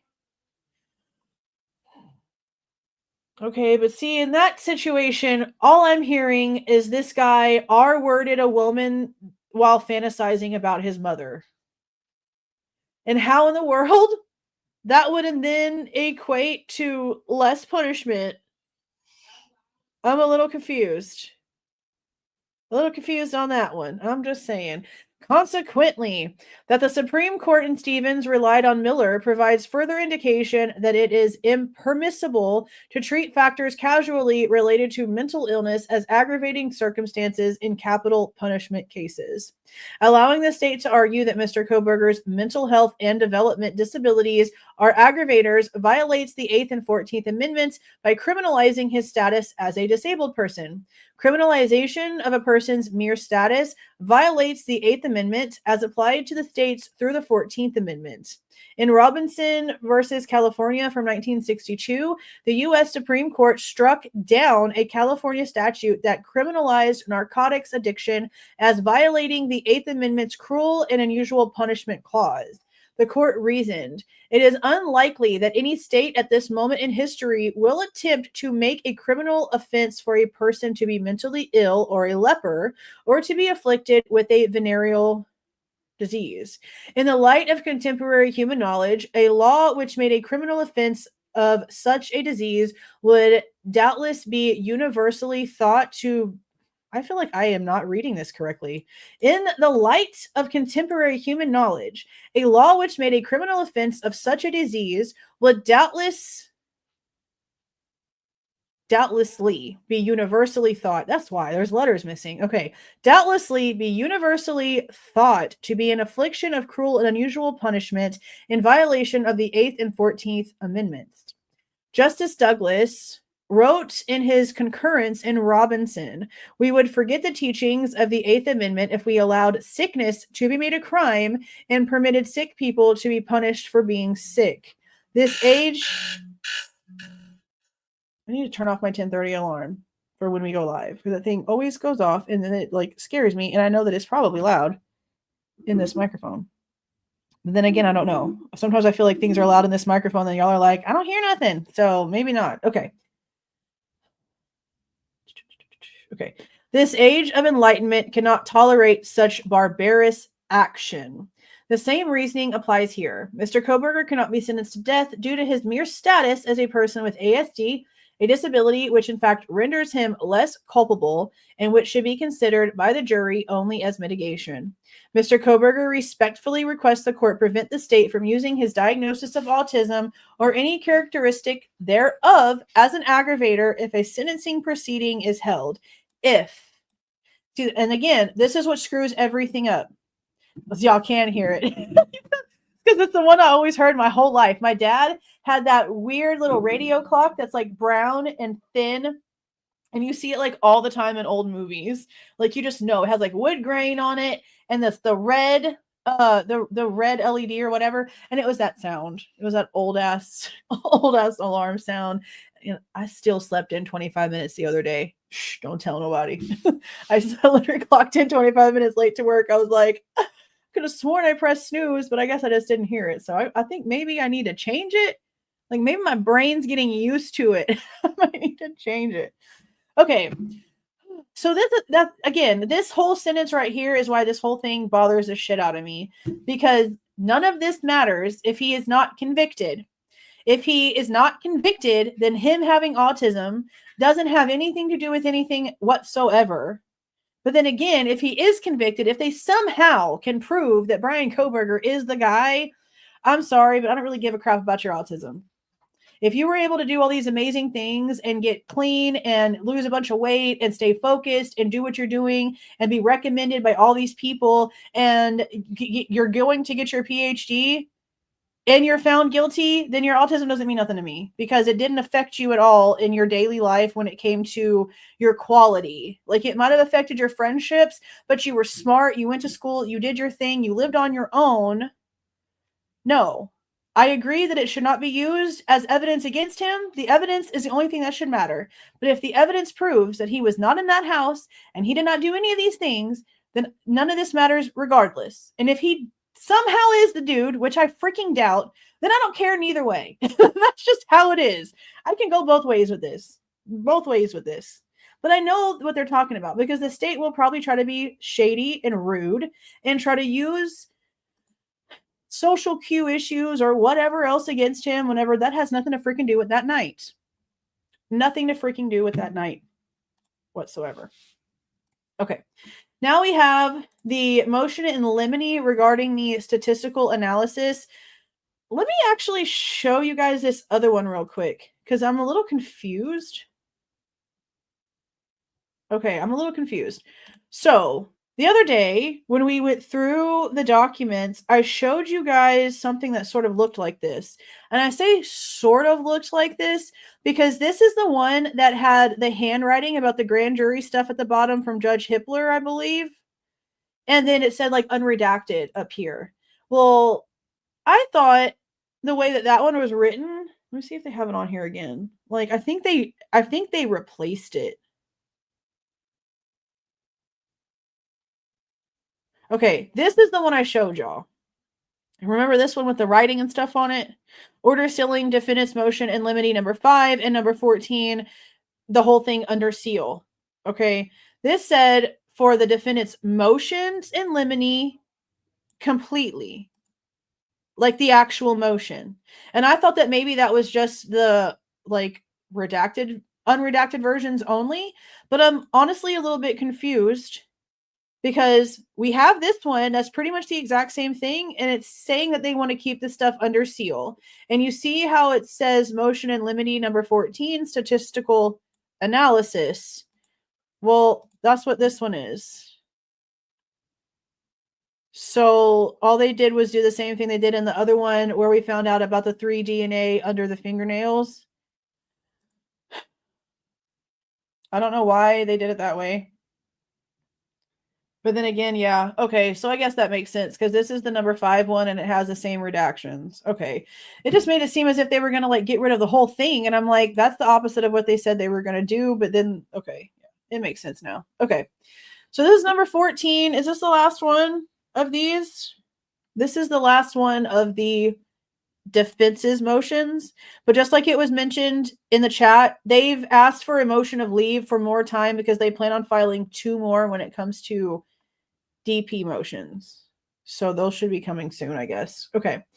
This one is, like I said, the motion number 14, statistical analysis, comes now Bryan C. Kohberger by and through his attorneys of record and hereby moves the court for an order limiting testimony about the statistical analysis of item Q13.1 fingernail scrapings. So I'm just going to assume off the bat, because of what the other one says, that because the way that it was worded got me hella confused and got the entire chat stopping for a second, trying to see what the hell they were trying to say about this, that because the state has already admitted that there's nothing in these fingernail scrapings that has anything to do with Bryan Kohberger, that they only allowed it as admissible evidence to be favorable to him, to show that it was actually exculpatory, that they're going to request that it not be brought up whatsoever. Because if we were confused, if the jury people at the grand jury were a little bit confused and not really quite understanding why something that had nothing to do with the suspect was being talked about, and it gave like a weird,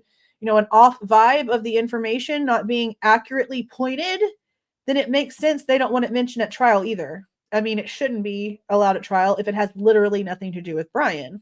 Allowing such testimony would violate Mr. Kohberger's federal and state constitutional rights to due process, a fair trial, effective assistance of counsel, and confrontation of witnesses. This motion is based on the 5th, 6th, and 14th Amendments to the United States Constitution, Idaho Constitution, Article 1, Section 13, Idaho Criminal Rule 16, and Idaho Rules of Evidence 102, 104, 107, 01, 02, and 03. The requested limits are made to secure fairness in administration to the end the truth may be ascertained and proceedings justly determined. Further, the above requested matters are ripe for consideration by the court pursuant to IRE 104 based on the existence of issues that involve preliminary questions of admissibility. Statement of facts. The grand jury testimony, Jade Miller testified as the results of testing done on item Q1.1, the sheath strap, and inner snap. The statistic reported by the lab is a likelihood ratio. Miller testified that the likelihood ratio compares the probability of the evidence, meaning the DNA profile obtained, and comparing two different hypotheses. And it talks about the grand jury transcript at 368, and of course, it's completely redacted. Miller reported the statistic for this comparison, but the state posed the following question to Miller. And then they redact the question and they redact the answer. So, what's the point? This is just so much more annoying. Thank you for the $2, RVing. You're relentless on this case. Thanks. I'm just trying to get to the truth. I want the truth. And I just cannot stand the fact that it's just so everywhere. Like, there's no reason for this. Like, there's so many cases where they are so confident that they've got their man that they're just like putting all the evidence out there and they're like, this is how we got him, and this is how we got him, and this is how we got him, and this is how we got him. Oh, and this too. It may be a little bit of that. Everything about this case is a damn mystery. Literally everything. It's gross. It makes no sense. How are we supposed to trust it? We already couldn't trust it. And then the longer it went on, the longer we really realized we couldn't trust it. No, not anything. We can't trust a single thing. From Miller's answer to this question, it is clear that the comparison to the world population is not an appropriate or scientific way to discuss likelihood ratio. Argument. The use of misleading language confuses and misleads the finder of fact and is barred by the rules 402, 403, as well as due process, in that the evidence is overly prejudicial. The erroneous admission of irrelevant prejudicial evidence will offend due process when it renders a trial fundamentally unfair. Here, expanding beyond the language of the report would prejudice Mr. Kohberger in that it might allow the jury to infer that the inconclusive data would mean that he might be included. LRs are different from traditional statistics that courts and juries are using to seeing and hearing. The LR is a comparison of hypotheses. It is not a statement of identity or probability of identity. It simply asks the question, given the data, which hypotheses tested is more likely? The court should exclude questions and testimony such as that described above. Clearly, Miller disagreed with the premise of this question. Her answer that the LR was not that type of statistic indicates that the question itself is based on a misunderstanding of the meaning of the LR. As Miller describes in her testimony, the LR is a comparison of two hypotheses, not a statement of rarity of the profile or probability of finding the same profile in the population. This type of question could potentially confuse and mislead the jury and required an undue consumption of time in cross-examination. Because if this gets brought up and there's confusion, which there's going to be, then the defense is then going to have to get up and produce their test results and produce what the state said about this being exculpatory because it doesn't actually match Bryan, and they're going to have to produce the results from their independent testing. And if it really has nothing to do with Bryan, it doesn't need to be brought up. A fair trial is mandated by Mr. Kohberger's federal and state constitutional rights to due process. A fair trial, effective assistance of counsel in confrontation of witnesses, expert testimony, improperly elicited must be excluded. And it's Bicca Barlow. Again, she's been signing a lot of these. She's been signing a super lot of these. I think I'm going to be done for the night. This is probably going to be it. What happened? Girl, look, I argue with that fool all day long on Twitter, but I think he has me blocked so he can't see what I say. But I hate him. I don't like him. He started a fight with Grizzly, and no, I'm not going to play with you. I don't like him. I should probably do a video debunking something that he's done, because he's so rude. He's so horrible. I cannot stand Gray. He put a picture of Bryan's car overlaid into the new screenshots. He says, look, it matches. He's a doof. He's a dumbass. He's a dumbass. I should do a video talking shit about Gray Hughes. I really should. I'm going to get off the documents for a second. I want to show you guys all of the tags that I've been getting sent me, all the pictures. Let me see if I can find them on Twitter of the whatchamadoodle firefighter with a unibrow and all the things. Let me see if I can find the ones that have been sent to me. Oh, look, more bullshit from JLR. Let me see. I'm just going to share my screen. There's literally nothing on here that I'm worried about y'all seeing on my freaking Twitter. That's Twitter. Yeah, it's Twitter. Look, JLR is such a doof. Talking shit again. Oh, look, Bryan Kohberger's white Hyundai Elantra by 1122 King Road, right before the murders. Tire marks were a perfect match to his car. No, sweetie, those tire marks were there, like, was it almost 2 years? Maybe not that long, but forever before the crime. They're in a video of Xana talking in front of the house. She's just so dumb. It's just so stupid. So absolutely stupid. All right, let me see if I can find these real fast. Let's see.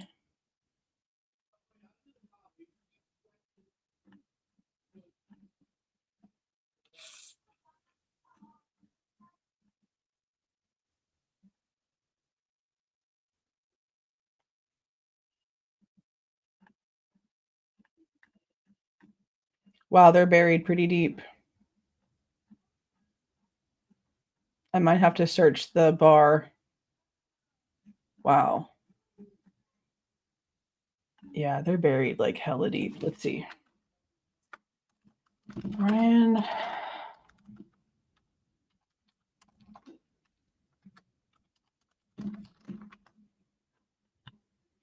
Media. Maybe the media.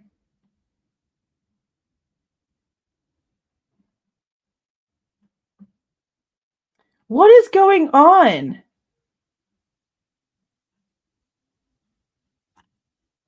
I got tagged in so many. Like, I'm wondering if they're being suppressed.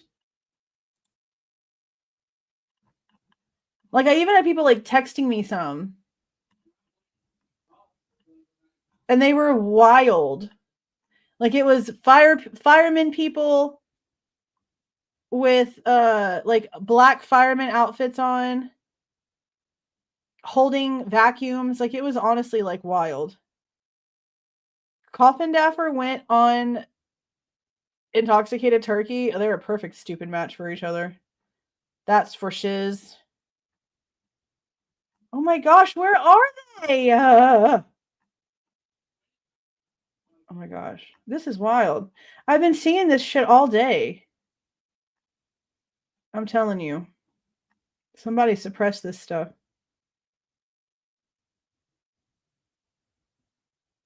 And now this idiot, drunk turkey, Bryan Kohberger can't explain this. Well, we're all reading the exact same documents you are, baby. So what are you talking about? You tripping. You tripping. I can't find them. This doesn't make sense. That doesn't make any sense. I got tagged in like 17 different photos today. I'm telling you right now, of firemen in with like ginormous unibrows, but their fireman outfits are black and they have a vacuum in their hand and they have like a mask on because you have to tell it that you want a mask that's covering like their face and only showing like their eyes. And they've been interesting. You did? Okay, let me go back and see because it definitely wasn't showing me damn thing.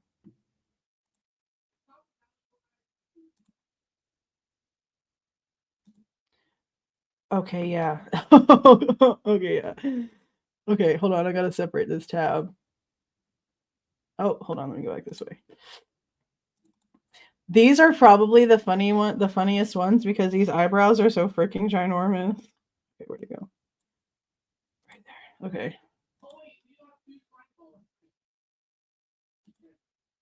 Oh, add to stage. Look at this. Look them brows, bro. Look them brows. And then I'm here to help you. And he's holding a vacuum. And then look at this one. He looks so serious. But that brow is like a whole caterpillar. And notice it's a vacuum. It's a freaking vacuum. That's so crazy. But there were so many. Like, I know I had to have like retweeted some. There's no way I didn't. Okay, see, yeah, I retweeted this one. Okay, then there was this one. Can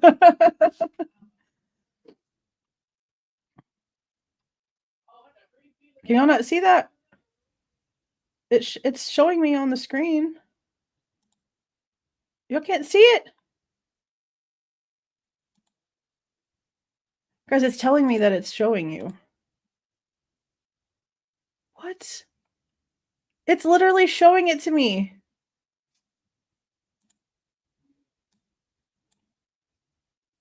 Can you see it now? Okay, that's wild. I wonder what the shit just happened there. Yeah, this is one of them. This is one of them. And then Lisa had tagged me in these. Look them brows, bro. And then there was this one. I noticed they're all holding vacuums. They're all holding vacuums.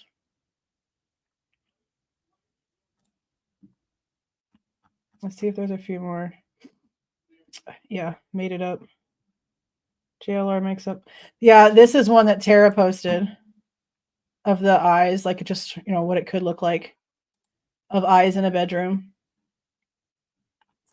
Yeah. Wild. Wild. I used to draw like really, really good. I wish I still had the like to sit down and actually like sketch something out because I have like this whole idea about what this dude would look like in my head because to me he's got a peg leg. To me he's got one leg.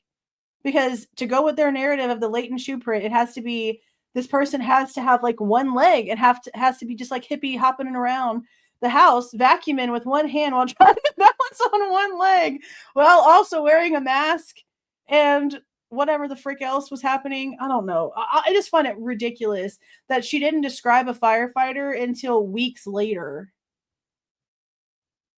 Like, how did your image of whatever you saw like mutate from a guy in a mask that didn't look at you, didn't come towards you, and had some crazy eyebrows or whatever you claim to have seen to now it's a whole ass fireman? I mean, she has to have a thing for bushy eyebrows because they're all over her freaking walls apparently. But like I said, like the eyeballs and stuff on the wall, that's one thing, okay? And it makes a lot of sense that that's really what her brain must have been focusing on because she says in her information that she found it odd that it didn't speak to her, like when the eyebrows and eyes, whatever the eyebrows and eyes was, didn't speak to her or come towards her. Well, that's because it was stationary artwork on your wall. That's why. Like, there's literally no description of the person or persons in that house. There's technically not. Technically not. And then, of course, they also said that there's these human figures that she has on her corkboard that are stuck to the corkboard with pins, like little micro voodoo dolls. Scurry. See, and a lot of people are questioning if she even opened the door at all. Because apparently when she opens her door, she can't see the back slider. And so when they're trying to say that she peeked out her door to see anybody, they're like, how? How would she have seen anything in a way that with what she's describing? That's why, like, at this point, I'm like, I don't think she even looked. If she did look, she didn't see what she's claiming that she sees. It just doesn't make any sense. It just makes her look more sketchy. People can be pissed off about that all the hell they want to. All this situation, all this information that came out about Dylan makes her look more sketch. And it just is what it is.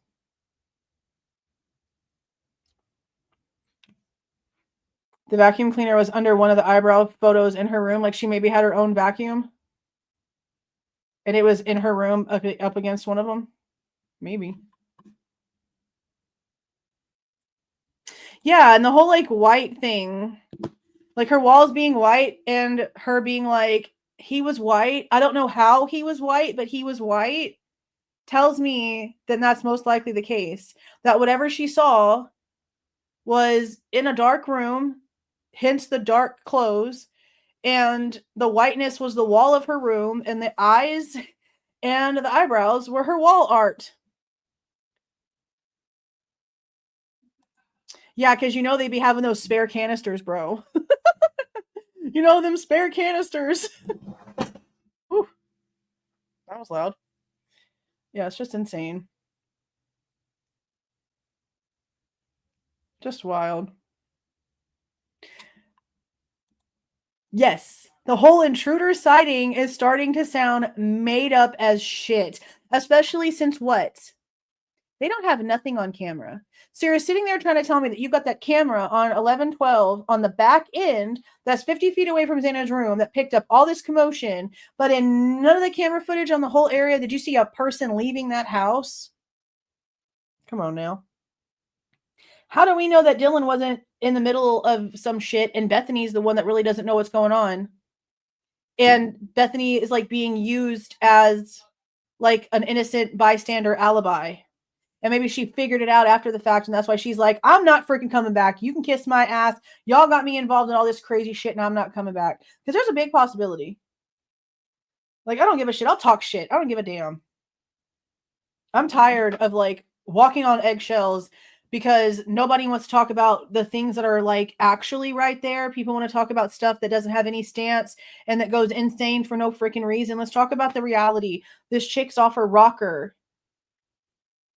She's off her freaking rocker. Kaylee was hesitant to go back, and Dylan, for some reason, felt that Kaylee was so important that she had to go ask her to her face to be her freaking date to this dance. Like there wasn't a million other options for Dylan to use to go to the dance. Like, why did she have to go and drag Kaylee back? And if everything was just so hunky-dory between Dylan and Kaylee, then why did they tell us that Kaylee was hesitant to go back to begin with? The whole thing is dumb. I mean, we've seen 12-year-olds drag their friend into the woods and try to take their life as a sacrifice to an imaginary creature. We've seen girls that didn't want to be friends with people anymore push them off of cliffs and try to kill them just because they orchestrated not wanting to be their friend and they just decided together to push somebody off of a cliff. This kind of crap happens. Okay? This kind of crap happens.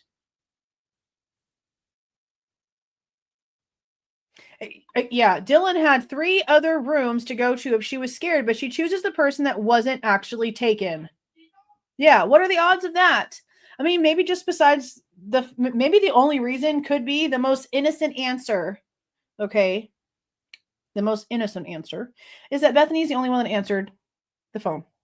But if you're going to answer the phone, if you can hear your phone ringing, why can't you hear the sound of what Steve is describing as like a ginormous rumble, like a huge fight? How do you not hear that right above your freaking head? But you can hear your phone ring. A noise that your body, like my alarm, is used to.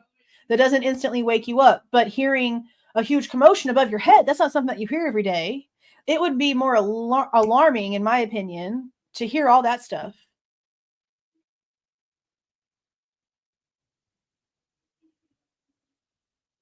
It's just too much.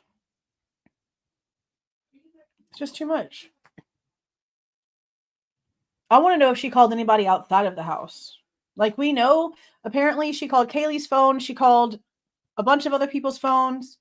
Apparently, maybe even Ethan's phone. I wonder if she called Ethan's phone, because we know that, like, one of the very first reports that we got about Dylan calling everyone in the house, I think came from Ethan's sister-in-law, right? Pretty sure. That's a possibility. Maybe. Very possible. See, and that's another thing. Dylan trying to claim that she can hear somebody say something as casually voiced as, it's okay, I'm here to help you. But not the rest of this stuff. And they also never mentioned anything about a freaking vacuum sound. Like, they don't mention a vacuum sound in the audio from the camera. They can hear Murphy barking his freaking head off, and apparently they can. I wonder if the barking started outside and he was barking outside for half an hour, or if there's something in that testing that they were able to do that could tell if he started off inside, then was put outside, and then was brought back in again. But I'm thinking maybe it just picked up the barking on the outside, because Taylor said that after 30 minutes, it was abruptly stopped. And to me, it's like, well, you either drugged the dog and he passed out and fell asleep, or you brought the dog in from outside and shut the door. But I guess that would have had to have been like maybe on the balcony of Kaylee's like room, because I think her room had the balcony thing, right? The whole thing is just so crazy. Yeah, I think if she did see a vacuum type object, I don't know if she means like she saw something with a hose, because they're not describing it. So I don't know if she's trying to say that she saw like a shop vac thing with a hose, or if she saw an actual vacuum shaped object, which to me is more, like I showed in the Nancy video, is more indicative of a golf club bag. And there's more evidence of that because we've heard from the Chapins that the defense had Ethan's golf clubs in their possession as evidence. So that has more of a freaking actual connection than some crap that she's claiming that she saw that she didn't see. Because, you know, she's out of there.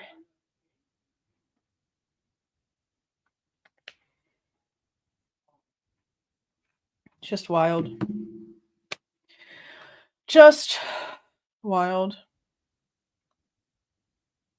But I think I'm going to go and try to watch an episode of Grey's Anatomy before I lay down. We'll be live again tomorrow night to go through more of the documents until we get them all done, because there's a crap tons and we've got to get them done, because it seems like we're finding little bitty pieces in all of them, and all of it's very important. So thank you once again for sitting here for over 3 hours listening to these documents and trying to figure things out. I'm going to try to get that little update I mentioned about the Letcher County case done tonight. It might not be till in the morning.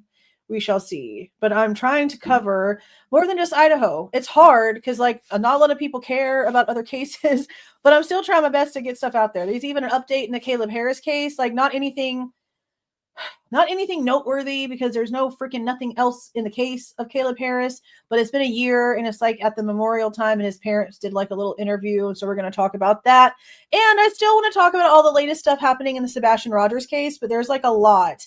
And I don't want to just spend like 10 minutes doing it. I want to go through all of the interviews, because it's gone insane with Chris and Katie finally coming out and doing an interview. And then Seth Rogers apparently like saying a prayer to the angel of death or some shit at Sebastian's vigil. There's a lot. There's a lot happening there. And then a member sent me the case of Zach Lefave, I think is how you say it, out of Nova Scotia that disappeared back in 2021. And this case is reminding me a lot of Noah from Oklahoma. What was his name? Noah P. He disappeared from a party, but kind of like walked out of the party. There was a 4-wheeler incident. He ended up like found on the side of the road, a whole bunch of crazy stuff, possible foul play. The story of Zach is a lot like that. But because it's in Canada, there's not a lot of anything. Like there's rumors and people that are being talked about that who could be involved in his disappearance. Because look, guys, he walked out. That guy walked out of the party at 11:49 p.m. right before New Year's, was on the phone trying to get a ride by like 11:52 and already lost his pants. Like home dude walked out the front door with pants on, and then 3 minutes later he's telling people on the phone that he has no pants all of a sudden, but he's never found. And the last time he was seen, he was literally in no pants. He was in a plaid shirt, no pants, in 37-degree weather, and his shoes. And literally it all happened from him walking out of the door of the house party to the last sighting of him was like barely over half an hour, if half an hour, and he's never been seen since. Crazy stuff. There's a million different things that I want to talk about. Millions of different things. I have like so many tabs, so many things starred, so many note things, but we've got to get caught up on Idaho. I'm going to try to stagger it as best as I can. And because we also have the text messages that got released in the Aisha degree case. Guys, there's so many. I don't have enough time. This full-time job is causing me hardship because I don't have enough time to cover and do the things that I want. Prescott. Noah Prescott. That one. this Zach guy's story sounds a whole lot like Noah's, all the way down to the fact that he was riding a bunch of four-wheelers with his friends, like right before this stuff happened. Well, not like right before, but hours before all this crazy stuff happened. Very insane. But there's plenty of things besides Idaho that I want to discuss. This is the baby for now. This is the one that we've really got to pay attention to because there's no truth here. There's no justice in this. These people are not getting any sort of rest in any of this disgusting stuff happening. So we've got to try to figure everything out. But again, thank you so much for you guys being here. Thank you for the gifted memberships. Thank you for the members that joined themselves. Thank you for the super stickers, the super chats. Thank you for just being here and listening to me ramble for 3.5 hours. I know I couldn't listen to myself for this long. Y'all seem to enjoy it, which is great because you guys help me think, and I love the little think tank and being able to throw stuff around at each other. So this has been great. And again, we will be live again tomorrow. It'll probably start around 7:30. It might be a little bit sooner, just depending on what I have to do. I will put a notification out about an hour or so before I decide to go live, maybe sooner. We'll see, but definitely beforehand. You guys have a super great night. I'm going to go ahead and play my little disclaimer that I forgot to play earlier. I've got to get better at doing this. Everything stated in this video is my opinion and my opinion only. And just like everything else in these cases we discuss here on this channel, everything is alleged. Okay. See y'all.